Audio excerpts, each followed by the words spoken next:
श्रीगुरुभ्यो नमः। हरिः ॐ। किं ज्योतिस्तव भानुमानहनिमे रात्रौ प्रदीपादिकं स्यादेवं रविदीपदर्शनविधौ किं ज्योतिराख्याहि मे। चक्षुस्तस्य निमीलनादिसमये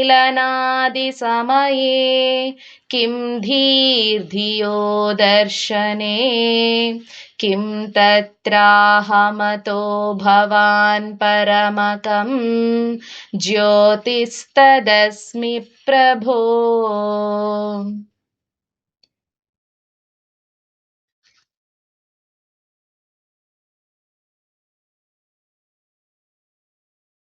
श्रुतिस्मृतिपुराणानाम् आलयं करुणालयं नमामि भगवत्पादं शङ्करं लोकशङ्करं।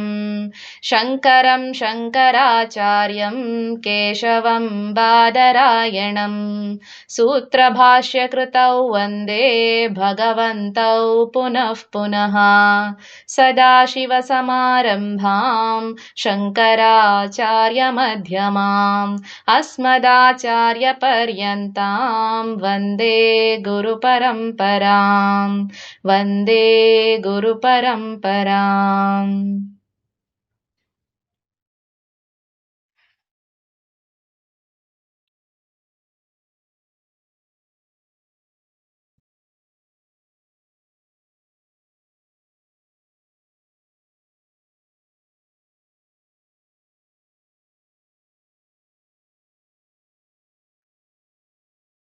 ಧನ್ಯವಾದ ಮಧು ಭಗಿನಿ.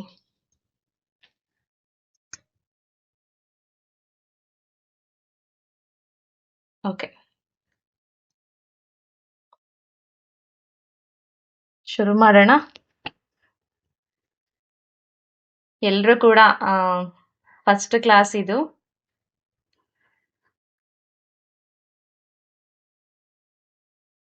ಓಕೆ, ಧನ್ಯವಾದ ಮಧು ಭಗಿನಿ. ಫಸ್ಟ್ ಕ್ಲಾಸ್ ಎಲ್ರು ಜಾಯಿನ್ ಆಗಿದ್ದೀರಾ. ಇವತ್ತಿಂದ ಭಗವದ್ಗೀತೆಯನ್ನ ಕಲಿಬೇಕು ಅಂತ ಹೇಳಿ, ಅಂದ್ರೆ ಆಲ್ಮೋಸ್ಟ್ ಎಲ್ರಿಗೂ ಗೊತ್ತಿರುತ್ತೆ, ಸುಮಾರು ಸರಿ ಕೇಳಿರ್ತೀರಾ, ಭಗವದ್ಗೀತಾ ಕ್ಲಾಸ್ಗಳನ್ನೆಲ್ಲ ಅಟೆಂಡ್ ಮಾಡಿರ್ತೀರಾ. ಆದ್ರೂ ಕೂಡ ಮತ್ತೆ ಮತ್ತೆ ತಿಳ್ಕೊಳ್ಳೋ ಅಂಥದ್ದು, ನಿತ್ಯ ನೂತನವಾಗಿರೋ ಅಂತಹ ವಿಷಯ ಅಂದ್ರೆ ಅದು ಭಗವದ್ಗೀತೆನೆ. ಯಾಕೆ ಭಗವದ್ಗೀತೆಯನ್ನ ಯಾಕೆ ಓದ್ಬೇಕು, ನಾವು ಯಾಕೆ ತಿಳ್ಕೋಬೇಕು ಅನ್ನೋದಕ್ಕೆ ಒಂದು ಕಥೆ ಮುಖಾಂತರ ಪ್ರಾರಂಭ ಮಾಡೋಣ. ಎಲ್ರು ವಿಡಿಯೋ ಆನ್ ಮಾಡ್ಕೊಂಡ್ರೆ ಒಳ್ಳೇದು. ದಯವಿಟ್ಟು ವಿಡಿಯೋ ಆನ್ ಮಾಡಿ. ಓಕೆ, ಯಾಕೆ ಬೇಕು ನಮ್ಗೆ ಭಗವದ್ಗೀತೆ ಅಂತ ಹೇಳಿ ಫಸ್ಟ್ಗೆ ಇಂಟ್ರೊಡಕ್ಷನ್ ಹೇಳೋದಾದ್ರೆ, ಭಗವದ್ಗೀತೆ ಮಹಾತ್ಮೆಯನ್ನ ನಾವು ತಿಳ್ಕೊಬೇಕಾಗತ್ತೆ. ಅಂದ್ರೆ ಯಾವುದೇ ಒಂದು ವ್ಯಕ್ತಿ, ಈಗ ಒಬ್ಬ ವ್ಯಕ್ತಿಗೆ ನಾವು ಗೌರವ ಕೊಡ್ಬೇಕು ಅಂತಂದ್ರೆ ಅವನಲ್ಲಿ ಏನು ಒಳ್ಳೆ ಗುಣಗಳಿದೆ ಮತ್ತೆ ಅವರ ಮಹತ್ವ ಏನು ಅನ್ನೋದು ನಮಗೆ ಮೊದಲು ಗೊತ್ತಿರಬೇಕು. ಈಗ ಪ್ರತಿದಿನ ನೋಡ್ತಿರೋ ಅಂತಹ ವ್ಯಕ್ತಿಗಳನ್ನೇ ನಾವು ಪದೇ ಪದೇ ನೋಡ್ತಾ ಇರ್ತೀವಿ, ಡೈಲಿ ಅವ್ರನ್ನೇ ನೋಡ್ತಿರ್ತೀವಿ. ಆದ್ರೆ ಯಾವಾಗ ನಾವು ಅವರಿಗೆ ರೆಸ್ಪೆಕ್ಟ್ ಕೊಡ್ತೀವಿ, ನಮಗ್ ಗೊತ್ತಿಲ್ದೇನೆ ಯಾವಾಗ ನಮ್ಗೆ ಅವರಿಗೆ ರೆಸ್ಪೆಕ್ಟ್ ಕೊಡ್ಬೇಕು ಅಂತ ಅನ್ಸುತ್ತೆ ಅಂದ್ರೆ ಆ ವ್ಯಕ್ತಿ ಬಗ್ಗೆ ನಾವು ಪೂರ್ತಿಯಾಗಿ ತಿಳ್ಕೊಂಡಿದಾಗ ನಮ್ಗೆ ಆ ಭಾವನೆ ಬರುತ್ತೆ. ಇದು ಹಾಗೇನೆ. ಅಂದ್ರೆ ಗೀತೆನ ನಾವು ಓದ್ಬೇಕು ಅಂತಂದ್ರೆ ಅದ್ರ ಮಹತ್ವ ನಮಗೆ ತಿಳಿದಿರ್ಬೇಕು. ಯಾಕೆ ಓದ್ಬೇಕು, ಏನಿದೆ ಗೀತೆನಲ್ಲಿ ಅಂತ ಅನ್ನೋದು. ಅದಕ್ಕೊಂದು ಪುಟ್ಟದಾಗಿ ಒಂದು ಕಥೆಯನ್ನ ಹೇಳೋಕ್ ಇಷ್ಟಪಡ್ತೀನಿ. ಏನಂದ್ರೆ, ಇಬ್ರು ಸ್ನೇಹಿತರು ಇರ್ತಾರೆ. ಇಬ್ರು ಸ್ನೇಹಿತರು, ಎಲ್ರಿಗೂ ಕೇಳಿಸ್ತಿದೆ ಅಲ್ಲ ಮಾತಾಡೋದು? ಹಾ, ಓಕೆ ಭಗಿನಿ. ಇಬ್ರು ಸ್ನೇಹಿತರು ಇರ್ತಾರೆ. ಅವ್ರಿಬ್ರಿಗೂ ಕೂಡ ಏನ್ ಕೆಲ್ಸ ಅಪ್ಪ ಅಂತಂದ್ರೆ, ಪ್ರತಿದಿನ ಕಳ್ತನ ಮಾಡಿ ಜೀವನವನ್ನ ಮಾಡೋದು ಅವ್ರ ಕೆಲ್ಸ ಆಗಿರತ್ತೆ. ಎಲ್ಲ ಕಡೆ ಹೋಗೋದು, ಕಳ್ತನ ಮಾಡೋದು, ಅದರಿಂದ ಬಂದಂತ ಹಣದಲ್ಲಿ ಜೀವನವನ್ನ ನಿರ್ವಹಣೆ ಮಾಡೋದು ಅವ್ರ ಕೆಲ್ಸ. ಹೀಗೆ ಇರ್ಬೇಕಾದ್ರೆ ಅವ್ರಿಗೆ ತಂದೆ ತಾಯಿ ಫ್ಯಾಮಿಲಿ ಎಲ್ಲ ಇರುತ್ತೆ ಇಬ್ರಿಗೂನು. ತಂದೆ ತಾಯಿ ಕೂಡ ಇರ್ತಾರೆ, ಹೆಂಡತಿ ಮಕ್ಕಳು ಹೀಗೆ ಇಬ್ರಿಗೂ ಕೂಡ ಒಂದು ಕುಟುಂಬ ಇರುತ್ತೆ. ಆ ಕುಟುಂಬದ ನಿರ್ವಹಣೆಗಾಗಿ ಅಂದ್ರೆ ಏನು ಕೆಲಸ ಇಲ್ಲ ಅಂತ ಹೇಳಿ ಅದನ್ನ ಆಯ್ಕೆ ಮಾಡ್ಕೊಂಡಿದ್ದಲ್ಲ. ಅವ್ರ ಸ್ವಭಾವನೇ ಅದು, ಕಳ್ತನ ಮಾಡಿ ಬದುಕ್ಬೇಕು ಅಂತ ಹೇಳಿ ಆ ಒಂದು ದಾರಿಯನ್ನ ಆಯ್ಕೆ ಮಾಡ್ಕೊಂಡಿರ್ತಾರೆ. ಕಳ್ತನ ಮಾಡ್ಕೊಂಡು ಬಂದು ಅದ್ರಲ್ಲಿ ಬಂದಂತಹ ಹಣದಿಂದ ಅವರು ತಮ್ಮ ಸಂಸಾರವನ್ನ ನೋಡ್ಕೊಳ್ತಿರ್ತಾರೆ. ಅಂದ್ರೆ ಅವ್ರ ತಂದೆ ತಾಯಿ ಕೂಡ ಅಂದ್ರೆ ಇಷ್ಟೆಲ್ಲ ಪಾಪ ಕೃತ್ಯಗಳನ್ನ ಮಾಡ್ತಾ ಇದ್ದಾಗ ಅವ್ರು ನೆಮ್ಮದಿಯಾಗಿರ್ಲಿಕ್ಕೆ ಹೇಗ್ ಸಾಧ್ಯ ಆಗತ್ತೆ? ಹಾಗಾಗಿ ಅವ್ರು ಎಷ್ಟೇ ಹೋಗಿ ಕಳ್ತನ ಮಾಡ್ಕೊಂಡು ತಗೊಂಡ್ ಬಂದ್ರು ಕೂಡ ಎಲ್ಲ ಹಣನೂ ಅವ್ರ ಕೈಯಲ್ಲಿ ನಿಲ್ತಿರಲ್ಲ. ಎಲ್ಲ ಪೋಲಾಗ್ತಾ ಇರತ್ತೆ. ಅಂದ್ರೆ ಎಲ್ಲೋ ಒಂದ್ ಕಡೆ ಕಳ್ಕೊಳ್ತಾನೆ ಹೋಗ್ತಾರೆ ಹಣ ಎಲ್ಲ. ತಂದೆ ತಾಯಿಗಳಿಗೆ ಹುಷಾರಿರೋದಿಲ್ಲ, ಅವರು ಅನಾರೋಗ್ಯದಿಂದ ನರಳ್ತಾ ಇರ್ತಾರೆ. ಈ ಕಡೆ ಮಕ್ಳುಗಳಿಗೆ ಹುಷಾರ್ ತಪ್ಪೋದು, ಅಥವಾ ಮತ್ತೇನೇನೋ ಸಂಸಾರದಲ್ಲಿ ತೊಂದರೆಗಳಾಗೋದು, ಈ ತರ ಸಾಕಷ್ಟು ಸಮಸ್ಯೆಗಳನ್ನ ಎದುರಿಸ್ತಾ ಇರ್ತಾರೆ. ಹಾಗಿರ್ಬೇಕಾದ್ರೆ ಅವರು ತಂದಂತ ದುಡ್ಡೆಲ್ಲ ಅವನೇನ್ ಮಾಡ್ತಾನೆ, ಮೊದಲನೇ ಸ್ನೇಹಿತ ತಗೊಂಡ್ ಬಂದಂತಹ ದುಡ್ಡೆಲ್ಲ ಬರೀ ಆಸ್ಪತ್ರೆ ಖರ್ಚು ಮಾಡೋದೇ ಆಗ್ತಿರತ್ತೆ. ಹಾಗಿದ್ರೂ ಕೂಡ ಅವ್ರ ತಂದೆ ತಾಯಿನೂ ಕೂಡ ಉಳಿಸ್ಕೊಳ್ಲಿಕ್ಕೆ ಆಗಲ್ಲ ಅವನಿಗೆ. ತಂದೆ ತಾಯಿ ಕೂಡ ಸತ್ತೋಗ್ಬಿಡ್ತಾರೆ. ಇನ್ನ ಎರಡನೇ ಸ್ನೇಹಿತ ಬಂದು ಅವನು ಕೂಡ ಅಷ್ಟೇ ಕಷ್ಟಗಳನ್ನ ಅನುಭವಿಸ್ತಾ ಇರ್ತಾನೆ. ತುಂಬಾ ತೊಂದರೆಗಳಾಗ್ತಿರತ್ತೆ ಸಂಸಾರದಲ್ಲಿ. ಇದಿಷ್ಟೆಲ್ಲ ಆಗ್ಬೇಕಾದ್ರೆ ಅವರಿಗೆ ಅವನು ಕೂಡ ತನ್ನ ಮಗನನ್ನ ಕಳ್ಕೊಳ್ತಾನೆ. ಸಾಕಷ್ಟು ಸಮಸ್ಯೆಗಳು ಎದುರಾಗ್ತಾ ಇರತ್ತೆ. ಇದೆಲ್ಲ ಆಗ್ಬೇಕಾದ್ರೆ ಒಂದಿನ ಇಬ್ರು ಸ್ನೇಹಿತರುನು ಒಟ್ಟಿಗೆ ಕೂತು ಯಾಕೆ ನಮ್ಗೆ ಈ ರೀತಿ ಎಲ್ಲ ಆಗ್ತಿದೆ ಅಂತ ಹೇಳಿ ಯೋಚನೆ ಮಾಡ್ಲಿಕ್ಕೆ ಶುರು ಮಾಡ್ತಾರೆ. ಇದೆಲ್ಲ ಆಗ್ತಿರೋದು ನಾವ್ ಎಷ್ಟೊಂದು ಪಾಪಕೃತ್ಯಗಳನ್ನ ಮಾಡಿದೀವಿ. ಕಳ್ತನ ಮಾಡಿ ಇಷ್ಟ ದಿನ ಬೇರೆಯವ್ರ ಹಣವನ್ನ ದೋಚಿ ಅದರಿಂದ ಸಂಪಾದನೆ ಮಾಡಿ ಅದರಿಂದ ನಾವು ಜೀವನವನ್ನ ಮಾಡ್ತಾ ಹೋಗ್ತಿದ್ವಿ. ಹಾಗೆ ಬರೀ ಕಳ್ತನ ಮಾಡೋದಷ್ಟೇ ಅಲ್ಲ, ಆ ಕಳ್ಳತನಕ್ಕೆ ಯಾರಾದ್ರೂ ಅಡ್ಡಿ ಆದ್ರೆ, ಅವ್ರು ದರೋಡೆ ಮಾಡ್ಬೇಕಾದ್ರೆ ಕಳ್ತನ ಮಾಡ್ಬೇಕಾದ್ರೆ ಯಾರಾದ್ರೂ ಅಡ್ಡ ಬಂದ್ರೆ ಅವ್ರನ್ನ ಸಾಯಿಸೋದಕ್ಕೂ ಕೂಡ ಹಿಂಜರಿತಿರ್ಲಿಲ್ಲ. ಹಾಗೆ ಅಷ್ಟೆಲ್ಲಾ ಕೃತ್ಯಗಳನ್ನ ಮಾಡಿರ್ತಾರೆ, ಪಾಪ ಕೃತ್ಯಗಳನ್ನ ಅವರು. ಅಷ್ಟೆಲ್ಲ ಮಾಡ್ಬಿಟ್ಟು ಇವ್ರಿಗೆ ಅನ್ಸುತ್ತೆ, ಇನ್ನೇನು ನನಗೆ ಇಷ್ಟೆಲ್ಲ ತಪ್ಪುಗಳನ್ನ ಪಾಪಗಳನ್ನ ಮಾಡಿದೀವಿ ನಾವು, ಹಿಂದೆನೆ ಅದಕ್ಕೆ ಸಂಬಂಧಪಟ್ಟ ಹಾಗೆ ಎಲ್ಲಾ ಕಷ್ಟಗಳನ್ನ ಅನುಭವಿಸ್ತಾ ಹೋಗ್ತಿದೀವಿ. ಹೀಗಿದ್ಮೇಲೆ ನಮ್ಗೆ ನಾಶ ಆಗೋದು ಖಂಡಿತ. ನಾವು ಏನು ಬೇರೆ ದಾರಿನೇ ಇಲ್ಲ ನಮ್ಗೆ. ಸಾಕಷ್ಟು ಪಾಪಗಳನ್ನ ಮಾಡಿರೋದ್ರಿಂದಾನೇ ನಮ್ಗೆ ಈ ರೀತಿ ಕಷ್ಟಗಳೆಲ್ಲ ಬರ್ತಿರೋದು. ಬೇರೆ ಏನು ದಾರಿ ಇಲ್ಲ ನಮ್ಗೆ. ಇನ್ನು ನಾಶ ಆಗೋದು ಒಂದೇ ದಾರಿ. ಖಂಡಿತ ನಾವು ನಾಶ ಆಗ್ತೀವಿ ಅಂತ ಹೇಳಿ ಯೋಚಿಸ್ತಾ ಇರ್ತಾರೆ.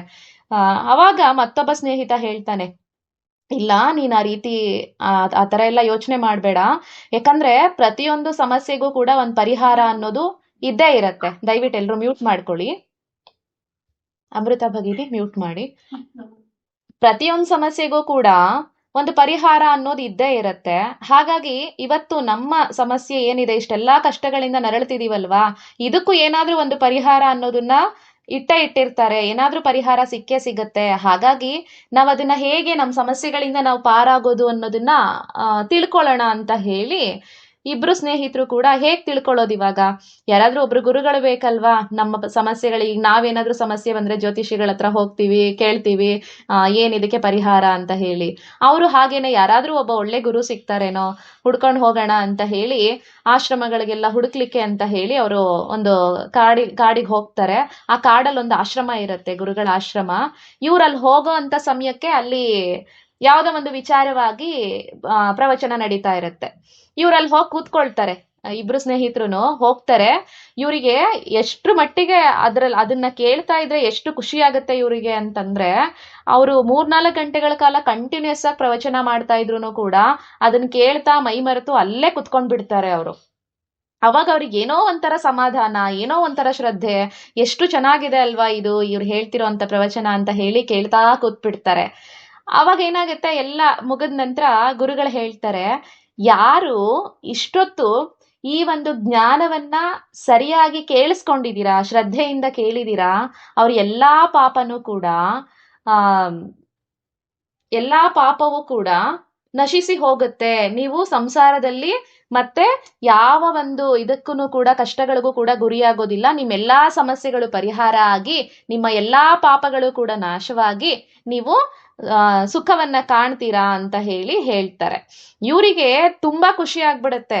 ಯಾಕಂದ್ರೆ ಎಷ್ಟೋ ಪರಿಹಾರನೇ ಇಲ್ಲ ನಮ್ ಸಮಸ್ಯೆಗೆ ಅಂತ ಅವ್ರು ಅಷ್ಟೊಂದು ಒದ್ದಾಡ್ತಿರ್ಬೇಕಾದ್ರೆ ಯಾರೋ ಒಬ್ರು ಈಗ ಗುರುಗಳು ಆ ರೀತಿ ಪರಿಹಾರ ಹೇಳಿದಾರೆ. ಅವ್ರು ಹುಡ್ಕೊಂಡ್ ಬಂದಿದ್ದು ಅದನ್ನೇ.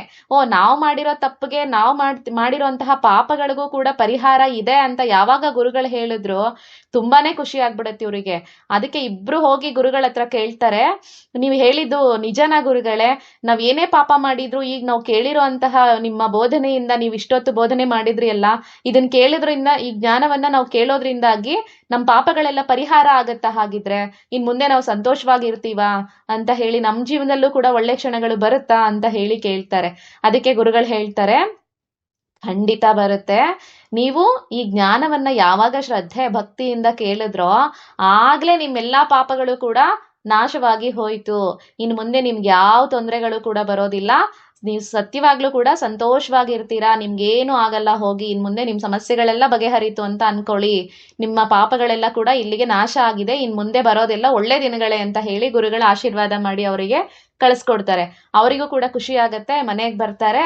ಅವರು ಒಳ್ಳೆ ದಾರಿಯನ್ನ, ಅಂದ್ರೆ ಅವ್ರು ಏನು ಗುರುಗಳು ಜ್ಞಾನ ಬೋಧನೆಯನ್ನ ಮಾಡಿದ್ರು ಅದನ್ನ ಅವ್ರ ಜೀವನದಲ್ಲಿ ಅಳವಡಿಸ್ಕೊಂಡು ಹಾಗೆ ನಡೀತಾ ಹೋಗ್ತಾರೆ. ಕೆಲವೇ ದಿನಗಳಲ್ಲಿ ಅವರ ಸಮಸ್ಯೆಗಳೆಲ್ಲವೂ ಕೂಡ ಪರಿಹಾರ ಸಿಕ್ಕಿ ಅವರಿಗೆ ಒಂದು ಹೊಸ ಜೀವನ ಸಿಗ್ತಾ ಹೋಗುತ್ತೆ. ಎಲ್ಲಾ ಸಮಸ್ಯೆಗಳು, ಕಾಯಿಲೆ ಬಿದ್ದಂತಹ ಮಕ್ಳುಗಳು ಗುಣಮುಖರಾಗೋದು, ಮತ್ತೆ ಆ ರೀತಿ ಒಂದು ಒಳ್ಳೊಳ್ಳೆ ದಿನಗಳು ಬರ್ತಾ ಹೋಗುತ್ತೆ. ಆಗ ಮೊದಲನೇ ಸ್ನೇಹಿತ ಇರ್ತಾನಲ್ವಾ, ಅವನು ಅದನ್ನೆಲ್ಲ ತನ್ನ ಜೀವನದಲ್ಲಿ ಅಳವಡಿಸ್ಕೊಂಡು ಸಂತೋಷವಾಗಿ ತನ್ನ ಸಂಸಾರದಲ್ಲಿ ಒಳ್ಳೆ ದಾರಿಯನ್ನ ಹಿಡಿದು ಒಳ್ಳೆ ರೀತಿ ಸಂಪಾದನೆ ಮಾಡಿ ಹೆಂಡತಿ ಮಕ್ಳ ಜೊತೆ ಚೆನ್ನಾಗಿರ್ತಾನೆ. ಎರಡನೇ ಸ್ನೇಹಿತ ಅವನು ಕೂಡ ಚೆನ್ನಾಗಿರ್ತಾನೆ, ಆದ್ರೆ ಅವನಿಗೊಂದು ದುರಾಸೆ ಉಂಟಾಗತ್ತೆ. ಏನಂದ್ರೆ ಇಷ್ಟೆಲ್ಲಾ ಪಾಪ ಮಾಡಿದ್ರು ಕೂಡ ಆ ಗುರುಗಳ ಬೋಧನೆಯನ್ನ ಕೇಳಿ, ಆ ಜ್ಞಾನ ಬೋಧನೆ ಏನ್ ಮಾಡಿದ್ರು ಅದನ್ನ ಕೇಳಿ ನನ್ನ ಪಾಪ ಎಲ್ಲ ನಾಶ ಆಗೋಯ್ತು. ಹಾಗಿದ್ರೆ ನಾನು ಮತ್ತೊಮ್ಮೆ ಇದೇ ಕೆಲಸ ಮಾಡಿ ಇನ್ನೊಂದ್ಸರಿ ಬೋಧನೆ ಕೇಳಿದ್ರೆ ಮತ್ತೆ ಪಾಪ ನಾಶ ಆಗ್ಬಿಡುತ್ತಲ್ವಾ, ಯಾಕಿದನ್ ಈ ರೀತಿ ಬಳಸ್ಕೋಬಾರ್ದು ಅಂತ ಅವನಿಗೆ ಅನ್ಸುತ್ತೆ. ಅದಕ್ಕೆ ಅವನ್ ಹೋಗ್ತಾನೆ, ಅವ್ನ್ ಫ್ರೆಂಡ್ ಹತ್ರ ಹೋಗಿ ಮತ್ತೆ ಕೇಳ್ತಾನೆ, ಈ ರೀತಿ ಮಾಡೋಣ ಕಣೋ, ಮತ್ತೆ ಆ ಬೋಧನೆಯನ್ನ ಕೇಳಿದ್ರೆ, ಒಂದ್ಸಾರಿ ಹೋಗ್ಬಿಟ್ಟು ಈಗೆಲ್ಲ ಸರಿ ಹೋಗಿದೆ ಅಲ್ವಾ, ಇನ್ನೊಂದ್ಸಾರಿ ಒಂದ್ ಒಳ್ಳೆ ಮನೆ ಲೂಟಿ ಮಾಡ್ಬಿಟ್ರೆ ನಮ್ ಜೀವನ ಸೆಟ್ಲ್ ಆಗ್ಬಿಡತ್ತೆ, ಅವಾಗ ಮತ್ತೆ ಹೋಗಿ ಆ ಗುರುಗಳ ಬೋಧನೆ ಕೇಳ್ಬಿಡೋಣ, ನನ್ನ ಪಾಪಗಳೆಲ್ಲ ಮತ್ತೆ ನಾಶ ಆಗ್ಬಿಡತ್ತೆ ಅಂತ ಹೇಳ್ತಾನೆ. ಆಗ ಆ ಸ್ನೇಹಿತ ಒಪ್ಕೊಳಲ್ಲ. ಅವನು, ಎಂತ ಮಾತಾಡ್ತಿದ್ಯಾ ನೀನು, ಏನೂ ಪರಿಹಾರನೇ ಇಲ್ಲ ಅಂತ ಅಷ್ಟು ಒದ್ದಾಡ್ತಿದ್ವಿ, ಅಂತದ್ರಲ್ಲಿ ಪರಿಹಾರ ಅಂತ ಸಿಕ್ಕಿದೆ. ಗುರುಗಳು ಹೇಳಿದ್ದಾರೆ ಇದನ್ನ ನಿನ್ ಜೀವನದಲ್ಲಿ ಅಳವಡಿಸ್ಕೊಂಡ್ರೆ ಇನ್ಯಾವತ್ತೂ ನಿಮ್ಗೆ ಕಷ್ಟಗಳೇ ಬರೋದಿಲ್ಲ, ನಿಮ್ಗೆ ಒಳ್ಳೇದಾಗತ್ತೆ ಅಂತ. ಅಂತದ್ರಲ್ಲಿ ನೀನ್ ಈ ರೀತಿ ಯೋಚಿಸ್ತಾ ಇದೆಯಲ್ಲ, ನನಗಂತೂ ಆ ಯೋಚನೆ ಇಲ್ಲಪ್ಪ, ನೀನು ಬೇಡ, ಆ ಯೋಚನೆ ಮಾಡ್ಬೇಡ, ಎಲ್ಲ ಕೊಟ್ಟಿದ್ದಾನೆ ದೇವ್ರು, ನೀನ್ ಆರಾಮಾಗಿರು ಅಂತ ಅವನಿಗೆ ಎಷ್ಟು ಹೇಳ್ತಾನೆ. ಆದ್ರೆ ಅವನಿಗೆ ಕೇಳಲಿಕ್ಕೆ ರೆಡಿನೇ ಇರೋದಿಲ್ಲ. ಅಯ್ಯೋ, ಇಷ್ಟು ಒಳ್ಳೆ ಅವಕಾಶ ಇರ್ಬೇಕಾದ್ರೆ ಮತ್ತೆ ಆ ಜ್ಞಾನ ಮತ್ತೆ ಮತ್ತೆ ಕೇಳ್ತಿದ್ರೆ ಎಲ್ಲ ಪಾಪ ನಾಶ ಆಗುತ್ತೆ ಅಂದ್ಮೇಲೆ ಇದನ್ ಯಾಕೆ ಈ ರೀತಿ ಬಳಸ್ಕೋಬಾರ್ದು ಅಂತ ಹೇಳಿ ಅವನಿಗೆ ಮನಸ್ಸಿಗೆ ಆಲೋಚನೆ ಬರುತ್ತೆ. ಅವನ್ ಮಾತನ್ನ ಕೇಳೋದೇ ಇಲ್ಲ, ಹೋಗ್ತಾನೆ ಮತ್ತೆ ಕಳ್ತನ ಮಾಡ್ಕೊಂಡ್ ಬರ್ತಾನೆ. ಬಂದು ಒಂದಷ್ಟು ದಿನ ಏನೂ ಆಗಲ್ಲ, ಚೆನ್ನಾಗೇ ಇರ್ತಾನೆ. ಆಗ ಅನ್ಸುತ್ತೆ ಅವನಿಗೆ, ಮತ್ತೆ ಬೋಧನೆ ಕೇಳ್ಬೇಕೇನೋ ಅಂತ ಅನ್ಕೊಂಡಿದ್ದೆ ನಾನು, ಆದ್ರೆ ಏನೂ ಆಗ್ತಿಲ್ಲ, ಮೋಸ್ಟ್ಲಿ ಫಸ್ಟ್ ಕೇಳಿದ್ನಲ್ವಾ, ಫಸ್ಟ್ ಬೋಧನೆ ಮಾಡಿದ್ರಲ್ಲ ಅದ್ರ ಪ್ರಭಾವನೆ ಇರ್ಬೇಕೇನೋ ಇದು, ಅದಕ್ಕೋಸ್ಕರ ಏನು ತೊಂದರೆ ಆಗ್ತಾ ಇಲ್ಲ ನನಗೆ ಅಂತ ಅನ್ಕೊಳ್ತಾನೆ. ಸರಿ, ಸ್ವಲ್ಪ ದಿನ ಆದ್ಮೇಲೆ ಅವನಿಗೆ ಅದರ ಒಂದು ಎಫೆಕ್ಟ್ ಆಗ್ಲಿಕ್ಕೆ ಶುರು ಆಗತ್ತೆ. ಮತ್ತೆ ಕಷ್ಟದಲ್ಲಿ ಸಿಕ್ಕಾಕೊಳ್ತಾನೆ. ತನ್ನ ಮಗುವನ್ನ ಮೊದ್ಲು ಕಳ್ಕೊಂಡಿದ್ದ, ಮತ್ತೆ ಆತನ ಪತ್ನಿ ಗರ್ಭಿಣಿಯಾಗಿ ಇನ್ನೊಂದ್ ಮಗು ಆಗೋದ್ರಲ್ಲಿ ಇರುತ್ತೆ. ಮತ್ತೆ ಆ ಮಗುನು ಕೂಡ ಹುಟ್ತಾನೆ ಸತ್ತೋಗ್ಬಿಡುತ್ತೆ. ಮತ್ತೆ ಈ ರೀತಿನೇ ಪ್ರಾಬ್ಲಮ್ಗಳು ಯಾವಾಗ ಶುರು ಆಗತ್ತೆ, ಅವನ ಹೆಂಡತಿ ಕೇಳ್ತಾಳೆ, ಯಾಕೆ ನಮ್ ಜೀವನದಲ್ಲಿ ಈ ರೀತಿ ಆಗ್ತಾ ಇದೆ, ಪದೇ ಪದೇ ಕಷ್ಟ ಬರ್ಲಿಕ್ಕೆ ಕಾರಣ ಏನು? ಯಾಕಂದ್ರೆ ನಾನಂತೂ ಏನು ಮಾಡಿಲ್ಲ, ಯಾರಿಗೂ ಅನ್ಯಾಯ ಮಾಡಿಲ್ಲ, ಆಗಿದ್ರೆ ನಿಮ್ಮಿಂದಾನೇ ಏನೋ ಆಗಿರ್ಬೇಕು, ಏನಾಯ್ತು, ಏನ್ ಮಾಡಿದೀರಾ ಹೇಳಿ ಅಂತ ತನ್ನ ಗಂಡನ್ ಕೇಳ್ತಾಳೆ. ಆಗ ಅವ್ನು ಹೇಳ್ತಾನೆ, ಇಲ್ಲ, ಈ ರೀತಿ ಎಲ್ಲ ನಾವು ಕಳ್ತನ ಮಾಡಿ ಜೀವನ ಮಾಡ್ತಿದ್ವಿ ಅಲ್ಲ, ಆಗ ಒಬ್ರು ಗುರುಗಳ ಹತ್ರ ಆಶ್ರಮಕ್ಕೆ ಹೋಗ್ಬಿಟ್ಟು ಒಂದು ಜ್ಞಾನದ ಬೋಧನೆಯನ್ನ ನಮಗ್ ಮಾಡಿದ್ರು, ಅದ್ರ ಮುಖಾಂತರ ನಾವು ಎಲ್ಲಾ ಸಮಸ್ಯೆಯಿಂದ ಹೊರಗಡೆ ಬಂದಿದ್ವಿ. ಆದ್ರೆ ನನ್ನ ದುರಾಸೆಯಿಂದಾಗಿ ಮತ್ತೆ ಬೋಧನೆಯನ್ನ ಕೇಳಿದ್ರೆ, ಆ ಒಂದು ಪ್ರವಚನವನ್ನ ಕೇಳ್ಬಿಟ್ರೆ ಮತ್ತೆ ಈ ಪಾಪದಿಂದ ನಾಶ ಆಗ್ಬಹುದಲ್ಲ ಅಂತ ದುರಾಸೆಯಿಂದಾಗಿ ನಾನು ಮತ್ತೆ ಹೋಗಿ ಕಳ್ತನ ಮಾಡ್ಬಿಟ್ಟೆ, ಅದಕ್ಕೆ ಈ ರೀತಿ ಎಲ್ಲ ಸಮಸ್ಯೆ ಬರ್ತಿದೆ ಅಂತ ಹೇಳ್ತಾನೆ. ಅವಳು ಈ ಊರನ್ನ ಬದಲಾಯಿಸ್ಲಿಕ್ಕೆ ಸಾಧ್ಯ ಇಲ್ಲ ಅಂತ ಹೇಳಿ ಬಿಟ್ಟು ಹೊರಟೋಗ್ಬಿಡ್ತಾಳೆ. ಹೀಗೆ ಕಷ್ಟಗಳ ಮೇಲೆ ಕಷ್ಟಗಳು ಎದುರಾಗ್ತಾನೆ ಇರತ್ತೆ ಅವನಿಗೆ. ಈಗ ಅನ್ಕೊಳ್ತಾನೆ ಇವನು, ಅಯ್ಯೋ, ಇಷ್ಟೆಲ್ಲ ಕಷ್ಟ ಪಡ್ತಿದ್ದೀನಲ್ಲ ನಾನು, ಮತ್ತೆ ಹೋಗ್ಬಿಟ್ಟು ಆ ಬೋಧನೆಯನ್ನ ಮತ್ತೆ ಕೇಳ್ಬಿಡೋಣ ಅಂತ ಹೇಳಿ ಮತ್ತೆ ಹೋಗ್ತಾನೆ ಗುರುಗಳ ಹತ್ರ. ಆದ್ರೆ ಈ ಸಾರಿ ಏನಾಗತ್ತೆ ಅಂದ್ರೆ, ಮೊದಲನೇ ಬಾರಿ ಅವನು ಕೇಳಿದಾಗ ಅವನ ಮನಸ್ಸು ಯಾವ ರೀತಿ ಇತ್ತೋ, ಪಕ್ವವಾಗಿತ್ತು ಮನಸ್ಸು. ಅವಾಗ ಕಷ್ಟದಲ್ಲಿ ನೊಂದು ಬೆಂದು ಅದಕ್ಕೊಂದು ಪರಿಹಾರ ಸಿಕ್ಕಿದ್ರೆ ಸಾಕು, ನಮ್ ಜೀವನನ ಹೇಗಾದ್ರೂ ಮಾಡಿ ನಾನು ಸರಿ ಮಾಡ್ಕೋಬೇಕು ಅನ್ನೋಂತಹ ಭಾವನೆ ಅವರಲ್ಲಿ ಇತ್ತು. ಆ ಒಂದು ತಿಳ್ಕೋಬೇಕು ಅನ್ನೋಂತಹ ಹಂಬಲ ಇತ್ತು, ಮತ್ತೆ ಅದಕ್ಕಷ್ಟು ಶ್ರದ್ಧೆಯಿಂದ ಕೇಳಿದ್ರು. ಆದ್ರೆ ಈ ಸಾರಿ ಅವ್ರು ಹೋದಾಗ ಆ ಶ್ರದ್ಧೆ, ಮೊದಲು ಕೇಳಿದಂತಹ ಶ್ರದ್ಧೆ ಅವ್ರಿಗೆ ಬರೋದೇ ಇಲ್ಲ. ಆ ರೀತಿ ಶ್ರದ್ಧೆಯಿಂದ ಅವ್ನು ಕೇಳ್ಬೇಕು ಅಂತ ಎಷ್ಟು ಪ್ರಯತ್ನ ಪಟ್ರುನು ಮನಸ್ಸನ್ನ ಏಕಾಗ್ರ ಮಾಡಿ ಆ ಭಕ್ತಿ ಆಗ್ಲಿ ಶ್ರದ್ಧೆ ಆಗ್ಲಿ ಮತ್ತೆ ಅವನಿಗೆ ಬರಲ್ಲ. ಅಲ್ಲಿಂದ ಅಯ್ಯೋ ಇದೆಲ್ಲ ವೇಸ್ಟ್, ಏನ್ ಇದನ್ನೆಲ್ಲ ಕೇಳೋದು, ಏನ್ ಸರಿ ಹೋಗ್ಬಿಡತ್ತೆ ಅಂತೇಳಿ ಅವನು ಅಲ್ಲಿಂದ ಹೊರಟೋಗ್ತಾನೆ. ಅವನಿಂದ ಮತ್ತೆ ಅದನ್ನ ಸ್ವೀಕಾರ ಮಾಡ್ಲಿಕ್ಕೆ ಸಾಧ್ಯ ಆಗೋದಿಲ್ಲ. ಮತ್ತೆ ಅವನು ಹೋಗಿ ಅವನ್ ಎಲ್ಲಾ ಸಮಸ್ಯೆಗಳೇನಿತ್ತು ಇನ್ನಷ್ಟು ಉಲ್ಬಣಗೊಂಡು ಅವನು ಮತ್ತೆ ಮತ್ತೆ ತಪ್ಪುಗಳಲ್ಲಿ ಸಿಕ್ಕಾಕೊಂಡು ನರಳ್ತಾನೆ ಇರ್ತಾನೆ ಜೀವನ ಪೂರ್ತಿ. ಆದ್ರೆ ಇನ್ನೊಬ್ಬ ಸ್ನೇಹಿತನಿಗೆ ಅವನ್ ಏನ್ ಇದನ್ನೆಲ್ಲ ತನ್ನ ಜೀವನದಲ್ಲಿ ಅಳವಡಿಸ್ಕೊಂಡಿದ್ನಲ್ವಾ, ಅವನಿಗೆ ಯಾವುದೇ ಕಾರಣಕ್ಕೂ ಕೂಡ ತಪ್ಪುಗಳನ್ನ ಮಾಡ್ಲಿಕ್ಕೆ ಬಿಡೋದಿಲ್ಲ. ಆ ಒಂದು ಜ್ಞಾನದ ಮಹಿಮೆ ಏನಿದೆ ಅದು ಅವನು ತಪ್ಪಿ ಹೆಜ್ಜೆ ಇಡ್ತಿದ್ದಾನೆ ಅಂದ್ರೂ ಕೂಡ ಯಾರೋ ಎಚ್ಚರಿಸ್ತಿದ್ದಾರೆ ನನ್ನನ್ನ, ಓ ನಾನು ಇದನ್ ಮಾಡಬಾರ್ದು ಅಂತ ಹೇಳಿ ಅವನಿಗೆ ಪದೇ ಪದೇ ಅದು ಎಚ್ಚರಿಕೆಯನ್ನ ನೀಡೋ ರೀತಿನಲ್ಲಿ ಅವನಿಗಿರುತ್ತೆ. ಆ ತರ ಒಂದು ಭಾವನೆ ಅವನಿಗೆ ಆಗ್ತಿರುತ್ತೆ. ಹಾಗಾಗಿ ಅವನದನ್ನ ಅಳವಡಿಸ್ಕೊಂಡು ಅವನ ಜೀವನದಲ್ಲಿ ಸಂತೋಷವಾಗಿ ಇರ್ತಾನೆ. ಅಂದ್ರೆ ಆ ಜ್ಞಾನ ಯಾವುದು ಅಂತಂದ್ರೆ ಅದೇ ಭಗವದ್ಗೀತೆ.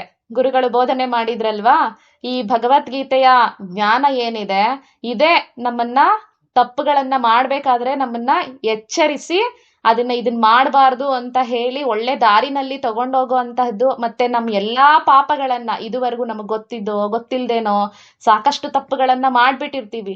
ಏನೇ ಇದ್ರೂನು ಕೂಡ ಎಲ್ಲವನ್ನ ಪರಿಹಾರ ಮಾಡಿ ಎಲ್ಲವನ್ನ ನಾಶ ಮಾಡಿ ಒಬ್ಬ ಮನುಷ್ಯನಿಗೆ ಒಂದು ಉತ್ತಮ ಜೀವನವನ್ನ ಮತ್ತೆ ಕಟ್ಕೊಡೋದಕ್ಕೆ ಅವಕಾಶ ಮಾಡ್ಕೊಡುತ್ತೆ ಅಂದ್ರೆ ಅದು ಬೇರೆ ಯಾವ್ದ್ರಿಂದನೂ ಅಲ್ಲ, ಅದು ಭಗವದ್ಗೀತಾಯಿಂದ. ಅಷ್ಟು ಮಹತ್ವ ಇದೆ ಇದಕ್ಕೆ. ನಾವೆಲ್ಲರೂ ಕೂಡ ಇವತ್ತು ಇಲ್ಲಿ ಸಾಕಷ್ಟು ಬಾರಿ ಕೇಳಿದೀರಾ. ನನ್ಗೆ ಎಷ್ಟೋ ಜನ ಗ್ರೂಪಲ್ಲಿ ಮೆಸೇಜ್ ಹಾಕ್ದಾಗ ಕಾಲ್ ಮಾಡಿ ಕೇಳಿದ್ರು, ನೀವು ಭಗವದ್ಗೀತಾ ಕ್ಲಾಸ ಮಾಡ್ತಿರೋದು ಬೇರೆ ಯಾವ್ದು ಮಾಡಲ್ವಾ? ಯಾಕಂದ್ರೆ ನನ್ಗೆ ಭಗವದ್ಗೀತೆ ಆಲ್ರೆಡಿ ನಾನು ಕೇಳ್ಬಿಟ್ಟಿದ್ದೀನಿ ಸುಮಾರು ಸರಿ, ಮತ್ತೆ ನಾನು ಎಕ್ಸಾಮ್ ಕೂಡ ಬರ್ದಾಗಿದೆ. ಇನ್ನ ನನಗೆ ಭಗವದ್ಗೀತೆ ಬೇಡ, ಬೇರೆ ಯಾವ್ದಾದ್ರು ಕ್ಲಾಸ್ ಇದ್ರೆ ಹೇಳಿ ಅಂತ ಹೇಳೋರು. ಅಂದ್ರೆ ಅದೊಂಥರ ತಮಾಷೆ ಅನ್ನಿಸ್ತು ನನಗೆ.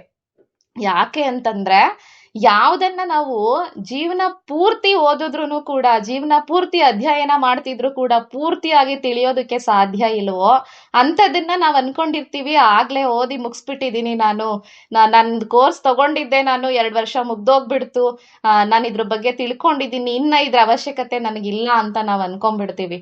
ಅದು ನಿಜವಾಗ್ಲೂ ತುಂಬಾನೇ ತಪ್ಪು ಆ ರೀತಿ ಅನ್ಕೊಳ್ಳೋದು. ಯಾಕಂದ್ರೆ ನೀವು ಮೊದಲನೇ ಬಾರಿ ಓದ್ದಾಗ ನಿಮಗೆ ಏನ್ ಅರ್ಥ ಆಗಿತ್ತು, ಯಾವ ರೀತಿ ನೀವು ಅರ್ಥೈಸ್ಕೊಂಡಿದ್ರೆ, ಮತ್ತೆ 2ನೇ ಬಾರಿ ಓದಿದಾಗ ಅದಕ್ಕಿಂತ ಹೆಚ್ಚಿನ ಜ್ಞಾನವನ್ನ ಪಡ್ಕೊಳ್ತಿರ್ತೀರಾ.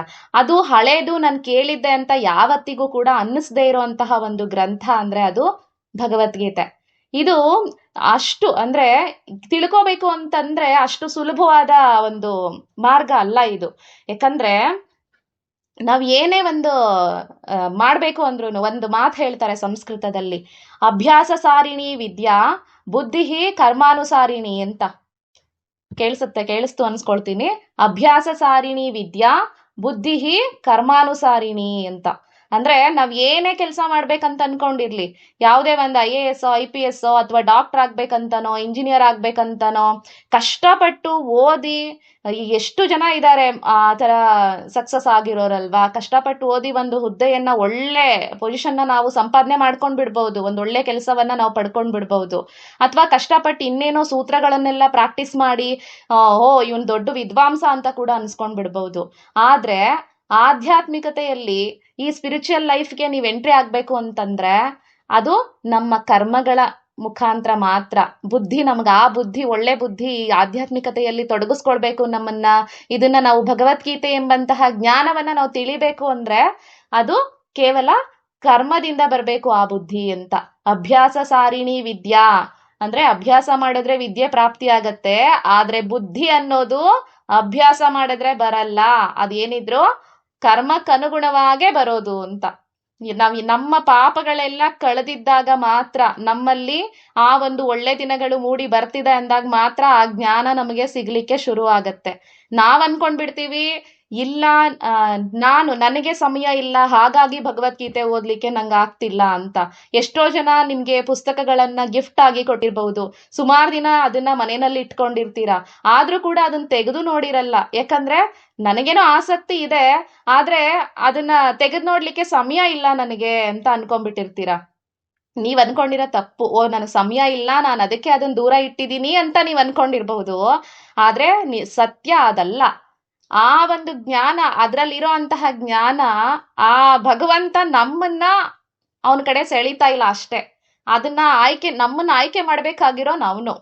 ಆ ಒಂದು ಆಯ್ಕೆ ಅವನಿಂದ ನಮ್ಮ ಆಯ್ಕೆ ಆಗ್ಲಿಲ್ವೋ ಹೊರತು, ಅದು ಸತ್ಯನ ಹೊರತು ನಾವದನ್ನ ಆಯ್ಕೆ ಮಾಡ್ಕೊಂಡಿಲ್ಲ, ನಮ್ಗದನ್ನ ಕಲೀಲಿಕ್ಕೆ ಸಮಯ ಇಲ್ಲ ಅಂತಾಗ್ಲಿ, ಇವಾಗ ನನಗಾಗಲ್ಲ, ಇವಾಗ ಈ ಏಜಲ್ಲ ಅದನ್ನ ಕಲಿಯೋದು, ಮುಂದೆ ಯಾವತ್ತಾದ್ರೂ ಒಂದಿನ ಬರುತ್ತೆ, ಎಲ್ಲ ಮುಗಿಸಿ ಈ ಜೀವನದಲ್ಲಿ ಏನೇನೆಲ್ಲ ಆಗ್ಬೇಕು ಅಂತಿದೆಯೋ, ಈ ಸಂಸಾರದ ತಾಪತ್ರಯಗಳನ್ನೆಲ್ಲ ಕಳ್ಕೊಂಡು 60 ವರ್ಷ ಆದ್ಮೇಲೆ ಇದನ್ನ ಮುಂದೆ ಓದೋಣ ಅಂತ ಅನ್ಕೊಂಡಿದ್ರೆ, ನಿಜವಾಗ್ಲೂ ಅದು ನಾವ್ ಅನ್ಕೊಂಡಿದೀವಿ ಆ ರೀತಿ, ನಾವ್ ಅದನ್ನ ದೂರ ಇಟ್ಟಿದೀವಿ ಅಂತ ಅನ್ಕೊಳ್ಬಹುದು.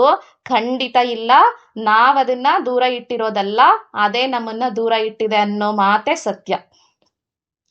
ಅದು ಯಾವಾಗ್ಲೂ ಕೂಡ ಅಷ್ಟೇನೆ. ನಾವ್ ಅನ್ಕೊಂಡಿರ್ತೀವಿ, ಇದಿಲ್ಲ, ಈ ಜ್ಞಾನ ಅನ್ನೋದು ಏನಿದೆ ಅದನ್ನ ಇವತ್ ನೀವ್ ಎಲ್ರು ಕೂಡ ಇಲ್ಲಿ ಬಂದಿದೀರಾ, ಇಲ್ಲಿ ಸೇರಿದೀರಾ ಎಲ್ರು ಕೂಡ ಅಂತಂದ್ರೆ, ಆ ಜ್ಞಾನ ನಿಮ್ಮನ್ನ ಈ ಕಡೆ ಎಳ್ಕೊಂಡ್ ಬಂದಿದೆ. ಅಂದ್ರೆ ಆ ಒಂದು ಕರ್ಮಗಳು, ನಮ್ ಹಿಂದಿನ ಜನ್ಮದ ಪಾಪ ಕರ್ಮಗಳು ಏನಿತ್ತೋ ಅದೆಲ್ಲ ಕಳೆದು ಇವತ್ತಿನ ದಿನ ನೀವ್ ಇದನ್ನ ತಿಳ್ಕೋಬೇಕು ಅಂತ ಹೇಳಿ ಭಗವಂತ ನಮ್ಮನ್ನ ಚೂಸ್ ಮಾಡ್ಕೊಂಡಿದಾನೋ ಹೊರತು ನಾವಾಗೆ ಇದನ್ನ ಆಯ್ಕೆ ಮಾಡ್ಕೊಂಡು ಬಂದಿರೋದಲ್ಲ. ಇದೆಷ್ಟೋ ಜನರಿಗೆ ಅನುಭವ ಆಗಿರುತ್ತೆ. ಮತ್ತೆ ಇನ್ನೊಂದೇನಂದ್ರೆ, ಈಗ ಭಗವದ್ಗೀತೆ ಬಗ್ಗೆ ತಿಳ್ಕೊಂಡ್ವಿ ನಾವು, ಇಷ್ಟೆಲ್ಲಾ ವಿಚಾರಗಳು ನಮ್ಗೆ ಗೊತ್ತಾಯ್ತು. ಇದು ಎಲ್ಲಿ ಬರುತ್ತೆ ಅಂದ್ರೆ, ಯಾಕೆ ಓದ್ಬೇಕು ಭಗವದ್ಗೀತೆನ ಅಂತ. ಮತ್ತೆ ಶಾಸ್ತ್ರಗಳಲ್ಲೂ ಹೇಳ್ತಾರೆ, ಶಾಸ್ತ್ರೇಶು ಭಾರತಂ ರಮ್ಯಂ ಅಂತ ಹೇಳ್ತಾರೆ.